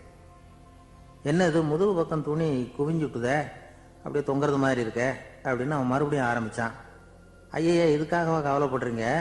உடம்பு அதுக்கு தகுந்த மாதிரி கொஞ்சம் வளைச்சிக்கிட்டா போச்சு. இதுக்காக அந்த அழகான தையலை பிரித்து அதில் உள்ள கலை அம்சத்தை கெடுக்கிறதுக்கு என் மனசு இடம் கொடுக்கல. எவ்வளவுக்கு தளர்த்தியாக இருக்கோ அவ்வளவுக்கு கொஞ்சம் உடம்பை வளைச்சி அப்படியே வச்சுங்க, சரியாக போடும் அப்படின்னா.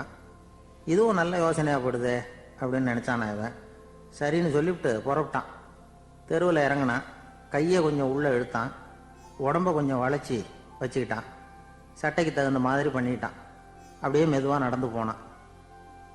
இப்போ எதிரில் இன்னொருத்தன் வந்தான். இவனை பார்த்தான். இவன் போட்டிருக்கிற சட்டையை பார்த்தான். ஆஹா, அற்புதமாக இருக்கு. நான் சும்மா சொல்லக்கூடாது, ரொம்ப நல்லா இருக்குது இது நிச்சயமா இது இந்த ஊர் மேலே தெருவில் ஒருத்தன் இருக்கிறானே அவன் தைச்சதாக தான் இருக்கணும் அப்படின்னு நானா. இதை கேட்டதும் அவனுக்கு ஆச்சரியம் ரொம்ப. எப்படி அவ்வளவு கரெக்டாக கண்டுபிடிச்சிங்க அப்படின்னு கேட்டிருக்கான். இதுக்கு அந்த வழிபோக்கன் சொன்னானா, அவன் ரொம்ப கெட்டிக்காரன், உங்களை மாதிரி உடம்பும் கையும் வளைஞ்சு போன ஒரு ஆளுக்கு அவனை தவிர வேற யாராலையும் இவ்வளவு பொருத்தமான சட்டையை தைக்க முடியாது அப்படின்னு நானா. பாருங்க, அவனுக்காக இவன் அனுசரிக்க போய் இவனோட நிலைமை எப்படி ஆயிடுது பாருங்க. இதே மாதிரி தான் சில சடங்குகளும் சம்பிரதாயங்களும் நம்மளை கோமாளி ஆக்கி விட்டுரும். எதுவாக இருந்தாலும் அதில் அறிவுபூர்வமான அணுகுமுறை அவசியம். ஒரு நர்ஸு அவசரமாக ஓடி வந்து டாக்டர் கிட்ட சொல்லிச்சான், டாக்டர் ஒரு தப்பு நடந்து போச்சு, 10ஆம் நம்பர் பெட்டில் இருக்கிற பேஷண்ட்டுக்கு காலில் ஆப்ரேஷன் பண்ணுறதுக்கு பதிலாக கையில் ஆப்ரேஷன் பண்ணிவிட்டீங்க, கையை ஆப்ரேஷன் பண்ண வேண்டிய ஆள் 7ஆம் நம்பர் பெட்டில் இருக்கார் அப்படின்னு தான். இதுக்கு அவர் பதட்டப்படாமல் சொன்னாராம், பரவாயில்ல இவரை தூக்கி 7ஆம் நம்பர் பெட்டில் போட்டுரு அப்படின்னாராம். ஒரு காட்டில் ஒரு நரி இருந்தது. ஒரு நாள் காலை நேரம் அது தன்னுடைய இருப்பிடத்திலிருந்து வெளியில் வந்தது. கொஞ்சம் தூரம் நடந்து வந்தது. அப்போ தான் அது தன்னோட நிழலை கவனித்து பார்த்தா அது ரொம்ப நீளமாக பெருசாக இருக்குது. காலை நேரத்தில் நிழல் அப்படி தானே இருக்கும். ஆனால் அந்த நரிக்கு அந்த விஷயம் தெரியல. தன்னுடைய நீண்ட பெரிய நிழலை பார்த்து ஆச்சரியப்பட்டது. ஆஹா, நாம் இவ்வளவு பெருசாவா இருக்கிறோம் அப்படின்னா என்னுடைய காலை சாப்பாட்டுக்கு ஒரு யானை இல்லைன்னா ஒரு ஒட்டகம் கிடைச்சாதான் சரியாக இருக்கும் போல இருக்கு அப்படின்னு முடிவு பண்ணிக்கிட்டுது. உடனே ஒரு யானை அல்லது ஒட்டகத்தை தேடி அலைஞ்சது, எங்கே கிடைக்கும்னு. கிடைக்கவே இல்லை. மத்தியானம் 12 மணி ஆயிட்டுது. பசியோடு அலையுது. இப்போ தன்னோட நிழலை பார்த்தது. அது மத்தியான நிழல் எப்படி இருக்கும், அது ரொம்பவும் குறுகி போய் தெரிஞ்சுது. உடனே அந்த நரி என்ன நினச்சிக்கிட்டு தான் தெரியுமா, காலை ஆகாரம் சாப்பிடாததுனால நம்ம உடம்பு இப்படி அழைச்சி போட்டுதே அப்படின்னு நினச்சிக்கிட்டு தான். கொஞ்ச நேரம் கழித்து மறுபடியும் தன்னுடைய நிழலை பார்க்குது. அது இன்னமும் குறுகி போய் காலடியிலேயே வந்துட்டுது. அதுக்கு பயமாக போயிடுது. ஐயையோ, இன்னும் கொஞ்சம் நேரத்தில் நாம் இறந்துருவோம் போல இருக்க, இப்போ என்ன செய்யறது? இந்த சமயத்தில் ஒரு எறும்பு கிடைச்சா கூட போதும், அதை நம்ம காலை ஆகாரமாக நினச்சி சாப்பிட்டுள்ளாமே அப்படின்னு நினச்சிதான். நம்முடைய நிழல் கூட நம்மளை மாதிரியே தான் அடிக்கடி மாறிக்கிட்டே தான் இருக்குது. அது எப்பவும் ஒரே மாதிரி இருக்கிறது இல்லை. மனிதனுக்கு ஏற்படுகிற தன்முனைப்பு இருக்கு பாருங்க, ஈகோ, அது கூட ஒரு நிழல் மாதிரி தானா. அப்படி நினைக்க ஆரம்பிச்சுட்டா அதனால ஏதும் பிரச்சனை வராதான். தன்முனைப்பை நிழல் போலவே ஏற்றுக்கொள்ளுங்கள் அப்படிங்கிறது பெரியவங்க கருத்து. ஒரு காரியத்தை வெற்றிகரமாக நல்ல விதமாக செஞ்சு முடிக்கிறோம்னு வச்சுக்கோங்க, அந்த சமயத்தில் ஒரு வித நுட்பமான தற்பெருமை நமக்குள்ள உண்டாகுது. இது இயற்கையானது, அதனால இது மேலே பற்று வைக்கக்கூடாது. அப்படி வைக்க ஆரம்பிச்சுட்டா அந்த தற்பெருமை ஒரு நிரந்தர விருந்தாளியாக நம்மகிட்ட தங்கிக்கும். நம்ம நிழல் எப்படின்னு பாருங்க, நாம் நடக்கும் பொழுது நம்ம பின்னாடியே வரும். தன்முனைப்பையும் அப்படியே நினச்சிக்குங்க. நிழல் யாருக்கும் எந்த பிரச்சனையையும் உண்டாக்குறது இல்லை. ஆனால் அந்த நிழலை கண்டே நாம் பயப்பட ஆரம்பிச்சுட்டா நாம் எதுலேயும் வெற்றி காண முடியாது. நிழலோட சண்டை போடக்கூடாது. அது மாதிரி தன்முனைப்போடவும் நாம் சண்டை போட வேண்டியதில்லை. இல்லாத ஒன்றோடு சண்டை போடுறது எப்படின்னா, அது இருட்டோட சண்டை போடுறது மாதிரி. நாம் நிழல் கிடையாது, நம்மகிட்ட இருக்கிற தன்முனைப்பு ஒரு நிழல். நம்ம நிழலையும் நமக்கு சமமாக பார்க்குறோம் பாருங்க, அங்கே தான் சிக்கலே ஆரம்பம். இப்போ நாம் நடந்து போய்கிட்டு இருக்கிறோம், நம்ம நிழல் தரையில் விழுது. யாரோ ஒருத்தர் நம்ம நிழல் மேலே காலை வச்சு நடந்து போகிறார். உடனே அவர்கிட்ட சண்டைக்கா போகிறோம், ஏண்டா என் நிழலை மிதிச்ச அப்படின்னு. நமக்கு தெரியும் அது நிழல் தாங்கிறது. அவர் உங்கள் மேலே நடக்கலை, உங்களுடைய நிழல் மேலே தான் நடக்கிறார். அது மாதிரி உங்கள் தன்முனைப்பின் மேலே யாராவது நடந்தா உங்களை அவமானப்படுத்துறதா நினைக்கிறீங்க. காரணம், நாமளும் நம்ம தன்முனைப்பும் ஒன்றுங்கிற நினைப்பு தான் காரணம், மற்றபடி வேற ஒன்றும் கிடையாது. நம்ம நிழல் மேலே நடக்கிறவர் நம்மளை காயப்படுத்துறதில்லை. தன்முனைப்பை வேண்டாத ஒன்றாவும் பார்க்க வேண்டியதில்லை. அது இயற்கை. நிழலை உங்கள் முன்னாடி வைக்க வேணாம், அது உங்கள் பின்னாடியே இருக்கட்டும். நிழலின் நிழலாகி விடாதீர்கள், நீங்கள் நீங்களாகவே இருங்கள். இதுதான் சான்றோர் சிந்தனை. ஒரு பேருந்துல ஒரே நெரிசல். ஒருத்தர் பக்கத்தில் நின்றுகிட்டு இருந்தவர்கிட்ட ரொம்ப பணிவாக விசாரிச்சார், ஏன் சார் நீங்கள் ஏதாவது பெரிய உத்தியோகத்தில் இருக்கிறீங்களா அப்படின்னார். அப்படிலாம் ஒன்றும் இல்லைங்கன்னார் அவர். அப்படின்னா வேற ஏதாவது அரசியலில் பெரிய பதவியில் இருக்கிறீங்களா அப்படின்னு கேட்டார். அதுவும் இல்லைங்கன்னார். சரி, பணமாவது அதிகமாக வச்சுருக்கீங்களா அப்படின்னு கேட்டார். அப்படிலாம் ஒன்றும் கிடையாது சார்னார் அவர். அப்புறம் எதுக்குடா என் காலை மிதிச்சுக்கிட்டு இருக்கிற, எடுறா காலை அப்படின்னாராம் இவர். ஒரு ரயில் வேகமாக போயிட்டு இருக்கு. அது ஒரு ரயில்வே ஸ்டேஷனில் கொஞ்ச நேரம் நின்றுது. அப்போ அதில் ஒரு ஆள் ஏறினார். தலையில் ஒரு மூட்டையை வச்சுருந்தார். மூட்டையை தலையில் சுமந்துக்கிட்டே உள்ளே வந்தார். மூட்டையை தலையில் சுமந்துக்கிட்டே ஒரு இடத்துல உட்கார்ந்தார். ரயில் மறுபடியும் புறப்பட்டது. இவர் தன் தலையில் இருந்த மூட்டையை கீழே இறக்கி வைக்கணும்ல, வைக்கல, சுமந்துக்கிட்டே வரார். எதிரில் உட்காந்துருந்தவர் கேட்டார், ஏங்க ஏன் இப்படியே உட்காந்துருக்குறீங்க தலையில் மூட்டையை வச்சுக்கிட்டு, மூட்டையை கீழே இறக்கி வைக்கலாமே அப்படின்னார். வேணாங்க பாவம், தலையில் இருக்கிற மூட்டையை இறக்கி ரயிலில் வச்சா ரயிலுக்கு பாரம் அதிகமாக இருக்கும் அப்படின்னார் அவர். இப்படி ஒரு ஆளை பார்த்தா நமக்கு சிரிப்பு தான் வரும். ஏன்னா ரயிலுங்கிறது அந்த மூட்டையையும் சேர்த்து சுமந்துக்கிட்டு தான் போகுது. அவன் அந்த மூட்டையை தலையில் வச்சுருந்தாலும் ஒன்று தான், தரையில் வச்சுருந்தாலும் ஒன்று தான். அதனால் ரயிலுக்கு எந்த மாற்றமும் ஏற்பட போகிறதில்ல. அதே மாதிரி தான் நம்ம மனமும். இதுவும் ஒரு தேவையில்லாத சுமை, அனாவசியமாக சுமந்துக்கிட்டு இருக்கிறோம். இதை கீழே இறக்கி வச்சுட்டா வாழ்க்கை பிரயாணம் சுகமாக இருக்கும். ரயில் பிரயாணம் பண்ணுற அந்த ஆள் மூட்டையை சுமக்கிறான், வாழ்க்கை பிரயாணம் பண்ணுற நாம மனசை சுமக்கிறோம்.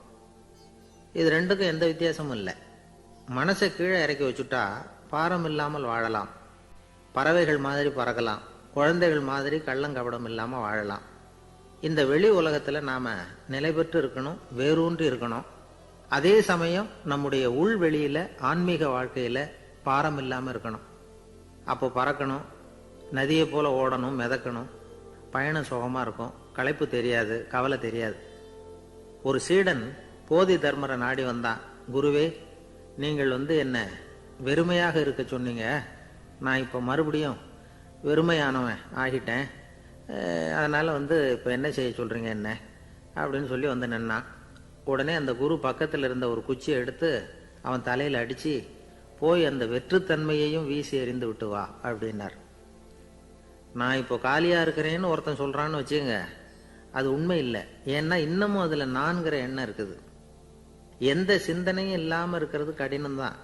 ஆனாலும் மனிதன் அதில் உள்ள நுட்பத்தை புரிஞ்சுக்கிட்டான்னா இவ்வளவு தூரம் தூக்கி சுமந்துக்கிட்டு வந்த அந்த மனதின் முட்டாள்தனத்தை அவனே பார்த்துட்டு சிரிப்பான். இதுதான் பெரியவங்க சொல்லியிருக்கிற ஆலோசனை. நம்மால் ஒருத்தன் தலையில் ஒரு பெரிய மூங்கில் கூடையோட ரயிலில் உட்கார்ந்தான். கூடை தலையில் இருந்தது, கீழே இறக்கி வைக்கல. எதிரில் இருந்தவர் கேட்டார், ஏங்க எதுக்காக அதை அனாவசியமாக சுமந்துக்கிட்டே இருக்கீங்க, கீழே இறக்கி வைங்களேன்னார். இல்லைங்க, நான் வீட்டை விட்டு புறப்படும் பொழுதே என் பையன் சொல்லிவிட்டான், கூடையை தலையை விட்டு இறக்கக்கூடாதுன்னு அப்படின்னார். அவன் சின்ன பையன், விவரம் இல்லாமல் சொல்லியிருப்பான். இப்போ என்ன நேரில் வந்தால் பார்த்துக்கிட்டு இருக்கிறான், நீங்கள் இறக்கி வைங்கன்னார் அவர். அவன் நேரில் பார்த்துக்கிட்டு இல்லை, இருந்தாலும் நான் இந்த கூடையை கீழே இறக்கி வச்சா அது அவனுக்கு தெரிஞ்சிடும் அப்படின்னாரு இவர். அது எப்படின்னார் அவர். அவன் தனக்கு டிக்கெட் வாங்க வேணாம்னு சொல்லி இப்போ இந்த கூடைக்குள்ளே தான் உட்காந்துருக்கிறான் அப்படின்னார் இவர். ஒரு ஊரில் ஒரு மன்னர் இருந்தார். அழகான அரண்மனையில் அவர் இருந்தார். அந்த அரண்மனையை விட அழகாக ஒரு மாளிகையை அந்த ஊர்லேயே வேற ஒருத்தன் கட்டியிருந்தான். அப்படி கட்டி முடிச்சதில் அவனுக்கு ரொம்ப பெருமை. எத்தனையோ செல்வந்தர்கள்லாம் பார்த்துட்டு, இந்த மாளிகையை விலைக்கு கொடுத்துட்றியா, எவ்வளவு விலை சொன்னாலும் சரி நாங்கள் வாங்கிக்கிறதுக்கு தயாராக இருக்கோம் அப்படின்னு சொல்லி கேட்டு பார்த்துட்டாங்க. நான் இதை விற்கிறதுக்கு தயாராக இல்லை அப்படின்னு சொல்லிவிட்டான். அவ்வளவு சிறப்பாக கலை அம்சத்தோடு அதை கட்டி முடிச்சிருக்கிறான். அதுவே ஒரு பெரிய அரண்மனை மாதிரி இருந்ததுன்னா பார்த்துங்களேன். சுற்றிலும் அழகான பூந்தோட்டம். ஒரு நாள் அவன் எங்கேயோ வெளியூர் போயிட்டு திரும்பி வந்துகிட்டு இருக்கிறான். அப்போது அந்த மாளிகை தீப்பெட்டி எரிஞ்சிக்கிட்டு இருக்கு. பதறி போட்டான். விலைக்கு கேட்டவங்க யாராவது இதை செஞ்சுருக்கணும், இல்லைன்னா மன்னரே செய்த சதியே என்னவோ, இப்படிலாம் அவனுக்கு சந்தேகம். ஒரு மூலையில் உட்காந்து அழ ஆரம்பிச்சிட்டான். அந்த சமயத்தில் அவனுடைய மகன் அங்கே ஓடி வந்தான். அப்பா அழாதீங்க, இதை நான் நேற்று ராத்திரியே நம்ம ஊர் மன்னருக்கு வித்துட்டேன். இதை கட்டி முடிக்க நமக்கு எவ்வளவு செலவாச்சோ அதை போல் 3 மடங்கு விலைக்கு வித்துட்டேன், கவலைப்படாதீங்க. இதை விட அழகான மாளிகையை நாம் புதுசாக கட்டிக்கலாம்னா. இதை கேட்டதும் அழுதுகிட்டு இருந்தவன் அழுகையை நிறுத்தினான், சிரிக்க ஆரம்பிச்சிட்டான். இதே இடத்த நான் மன்னர்கிட்ட இருந்து விலைக்கு வாங்குவேன், இதை விட அழகான மாளிகையை கட்டுவேன் அப்படின்னு சுற்றி நின்று எல்லார்கிட்டையும் சொல்லிக்கிட்டு இருந்தான். இந்த சமயத்தில் அவனோட இளைய மகன் ஓடி வந்தான். அப்பா, அண்ணன் சொன்னதெல்லாம் சரிதான், மன்னர்கிட்ட விலை பேசினதெல்லாம் உண்மைதான், ஆனால் வித்தது பேச்சு அளவில் தான். இனிமே தான் பத்திரம் வாங்கணும், எழுதணும், நீங்கள் கையெழுத்து போடணும், பதிவு பண்ணணும், மன்னர்கிட்ட பணம் வாங்கணும், அதுக்காகத்தான் உங்களை எதிர்பார்த்துக்கிட்டு இருந்தோம், அதுக்குள்ளே இப்படி ஆயிட்டுதுன்னா. இப்போ சிரிச்சுக்கிட்டு இருந்தவன் சிரிப்பை நிறுத்தினான், மறுபடியும் குழந்தை மாதிரி அழ ஆரம்பிச்சிட்டான். இது ஒரு சம்பவம். இதிலிருந்து என்ன தெரியுது? அந்த அழகான மாளிகை தன்னுடையது அப்படின்னு நினைக்கும் பொழுது அவனுக்கு அழுகை வந்தது. அது தன்னுடையது இல்லை அப்படின்னு நினைக்கிற போது சிரிப்பு வந்தது. மறுபடியும் அது தன்னுடையது தான் அப்படிங்கிற உணர்வு வரும்பொழுது அழுகை. எது எதிலிருந்து நீ நீங்கி இருக்கிறாயோ அது அதிலிருந்து உனக்கு துன்பம் இல்லை அப்படிங்கிறார் திருவள்ளுவர். இந்த உடம்பு என்னுடையதில்லை அப்படிங்கிற உணர்வு வந்துட்டா அது ஒரு பெரிய நிலை. அந்த நிலை வரணும். எல்லாத்தையும் பயன்படுத்திக்கலாம், ஆனால் பற்றில் விழுந்துடக்கூடாது. உலகத்தில் இருங்கள், ஆனால் உலகத்தவராக இருக்காதீர்கள். உலகிற்குள் இருங்கள், உலகம் உங்களுக்குள் வந்துவிட அனுமதிக்காதீர்கள். விலகி இருங்கள், விழித்திருங்கள், மௌனமாய் பார்த்திருங்கள் அப்படிங்கிறது சான்றோர் கருத்து. செய்ய வேண்டிய கடமையிலிருந்து விலகி இருக்கிறவர்கள் நம்ம கிட்ட நிறைய பேர் உண்டு. அப்படிப்பட்ட ஒருத்தர் டாக்டர் கிட்ட போனார். டாக்டர், நான் ஒரு கவர்மெண்ட் ஆபீஸில் வேலை பார்க்குறேன், எனக்கு ஒரே அசதியாக இருக்கு, என்னை சோதிச்சு பாருங்க, ஆலோசனை சொல்லுங்க ஏதாவதுன்னார். டாக்டர் அவரை பரிசோதனை பண்ணி பார்த்துட்டு சொன்னார், இதோ பாரு, உனக்கு இப்போ தேவைப்படுறது முழு ஓய்வு. நீ எவ்வளவு சீக்கிரமா ஆபீஸுக்கு போறியோ அவ்வளவுக்கு உனக்கு நல்லது அப்படின்னாராம். ஒரு ஆள் இருந்தார். அவரு தன்னை ஒரு குருன்னு சொல்லிக்கிட்டார். மௌன குரு, வாயை திறக்கிறது இல்லை. அவருக்கு 2 சீடர்கள் உண்டு. இவங்க தான் வர்றவங்க கிட்ட பேசுவாங்க, விளக்கம் கொடுப்பாங்க. ஒரு நாள் இந்த சீடர்கள் 2 பேரும் எங்கேயோ வெளியில போயிட்டாங்க. அந்த நேரம் பார்த்து ஒருத்தர் அங்க வந்தார். குரு கிட்ட போனார். குருவே, புத்தர்னா என்ன அப்படின்னு கேட்டார். குருவுக்கு ஒன்றும் புரியல. அவர் உண்மையான குருவா இருந்தாவில புரியும். திருன்னு முழிக்க ஆரம்பிச்சார். இந்த நேரம் பார்த்து இந்த சீடர்களும் எங்கேயோ போயிட்டாங்களே, என்ன பண்றது, உதவிக்கு யாராவது கிடைக்க மாட்டாங்களா அப்படின்னு அப்படியே சுற்றும் முற்றும் பார்த்தார். வந்தவர் இதை கவனிச்சார். ஏதோ புரிஞ்சுக்கிட்டவர் மாதிரி அடுத்த கேள்வியை கேட்டார். தர்மம்னா என்ன சுவாமி அப்படின்னார்.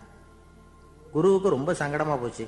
நம்ம நிலைமை இப்படி ஆயிட்டுதே, இக்கட்டில் விட்டுட்டு போயிட்டாங்களே, எங்கேயோ இப்படி மாட்டிக்கிட்டோமே அப்படின்னு சொல்லி விட்டத்தை பார்த்தாராம். அப்புறம் குனிஞ்சு தரையை பார்த்தார். அப்படியே உட்காந்துட்டார். வந்தவர் உடனே அடுத்த கேள்விக்கு போயிட்டாராம். தியானம்னா என்ன சுவாமின்னாராம். பாவம் என்ன பண்ணுவார் அந்த குரு, பேசாம கண்ணை கெட்டியா மூடிக்கிட்டார். இது ஏதடா வம்பா போச்சுன்னு. இவர் இப்படி பண்ணா கூட வந்தவர் சளைக்கல. இன்னொரு கேள்வியும் கேட்டார். ஆசீர்வாதம்னா என்னன்னாராம். இவர் பார்த்தார், இப்படியே போனா இவர் கேள்வி கேட்கறத நிறுத்த மாட்டார்னு நினைச்சுக்கிட்டு எனக்கு ஒண்ணுமே தெரியாதுங்கிற பாவனையில 2 கையையும் விரிச்சு காட்டினாராம். வந்தவர் முகத்துல மகிழ்ச்சி, மன நிறைவு, ஏதோ எல்லாம் புரிஞ்சுக்கிட்ட ஒரு மாதிரி அங்கிருந்து புறப்பட்டு போனார். வழியில அந்த குருவோட சீடர்கள் 2 பேரையும் சந்திச்சார். உங்க குருவை நாங்க பார்த்துட்டு வரோம் அப்படின்னாராம். இவர் என்ன நடந்ததுன்னு கேட்டிருக்காங்க அவங்க. இவர் விவரமா சொன்னாராம். உங்க குரு தெரியுமா, எப்பேற்பட்ட ஞானி தெரியுமா, புத்தர்னா என்னன்னு கேட்டேன். அதுக்கு அவர் அப்படியும் இப்படியும் பார்த்தார். அதுக்கு என்ன அர்த்தம் தெரியுமா, மக்கள் புத்தரை அங்கேயும் இங்கேயும் தேடுறாங்க, உண்மையில் அவர் அங்கேயும் இங்கேயும் தேடி கண்டுபிடிக்க முடியாது அப்படிங்கிறத அவர் செய்கை மூலமாக உணர்த்தினார். அதுக்கப்புறம் தர்மம்னா என்னன்னு கேட்டேன். ஒரு மேலையும் கீழையும் பார்த்து தர்மம் சமமானது, அதில் உயர்வு தாழ்வு இல்லை அப்படிங்கிறத உணர்த்தினார். அதுக்கப்புறம் தியானம்னா என்னன்னு கேட்டேன். கண்ணை மூடிக்கிட்டார். கண்ணை மூடி காணும் அற்புதம் அதுங்கிறத புரிஞ்சுக்கிட்டேன். கடைசியா ஆசீர்வதிக்கப்படுறது பற்றி கேட்டேன். கைகளை நீட்டி உதவுறது தான் அது அப்படிங்கிறத 2 கையையும் விரித்து உணர்த்தினார். எவ்வளவு பெரிய மகான் அவர் அப்படின்னு சொல்லிவிட்டு அவர் பாட்டுக்கு போயிட்டார். சீடர்கள் அதுக்கப்புறம் மெதுவாக குரு கிட்ட வந்து சேர்ந்தாங்களாம். அவங்கள பார்த்ததும் குருவுக்கு கோபம் வந்துட்டுது. அடே பாவிகளா, எங்கடா போய் தொலைஞ்சிங்க, நான் ஒரு ஆளுகிட்ட மாட்டிக்கிட்டு என்ன பாடுபட்டிருக்கேன் தெரியுமா அப்படின்னாராம்.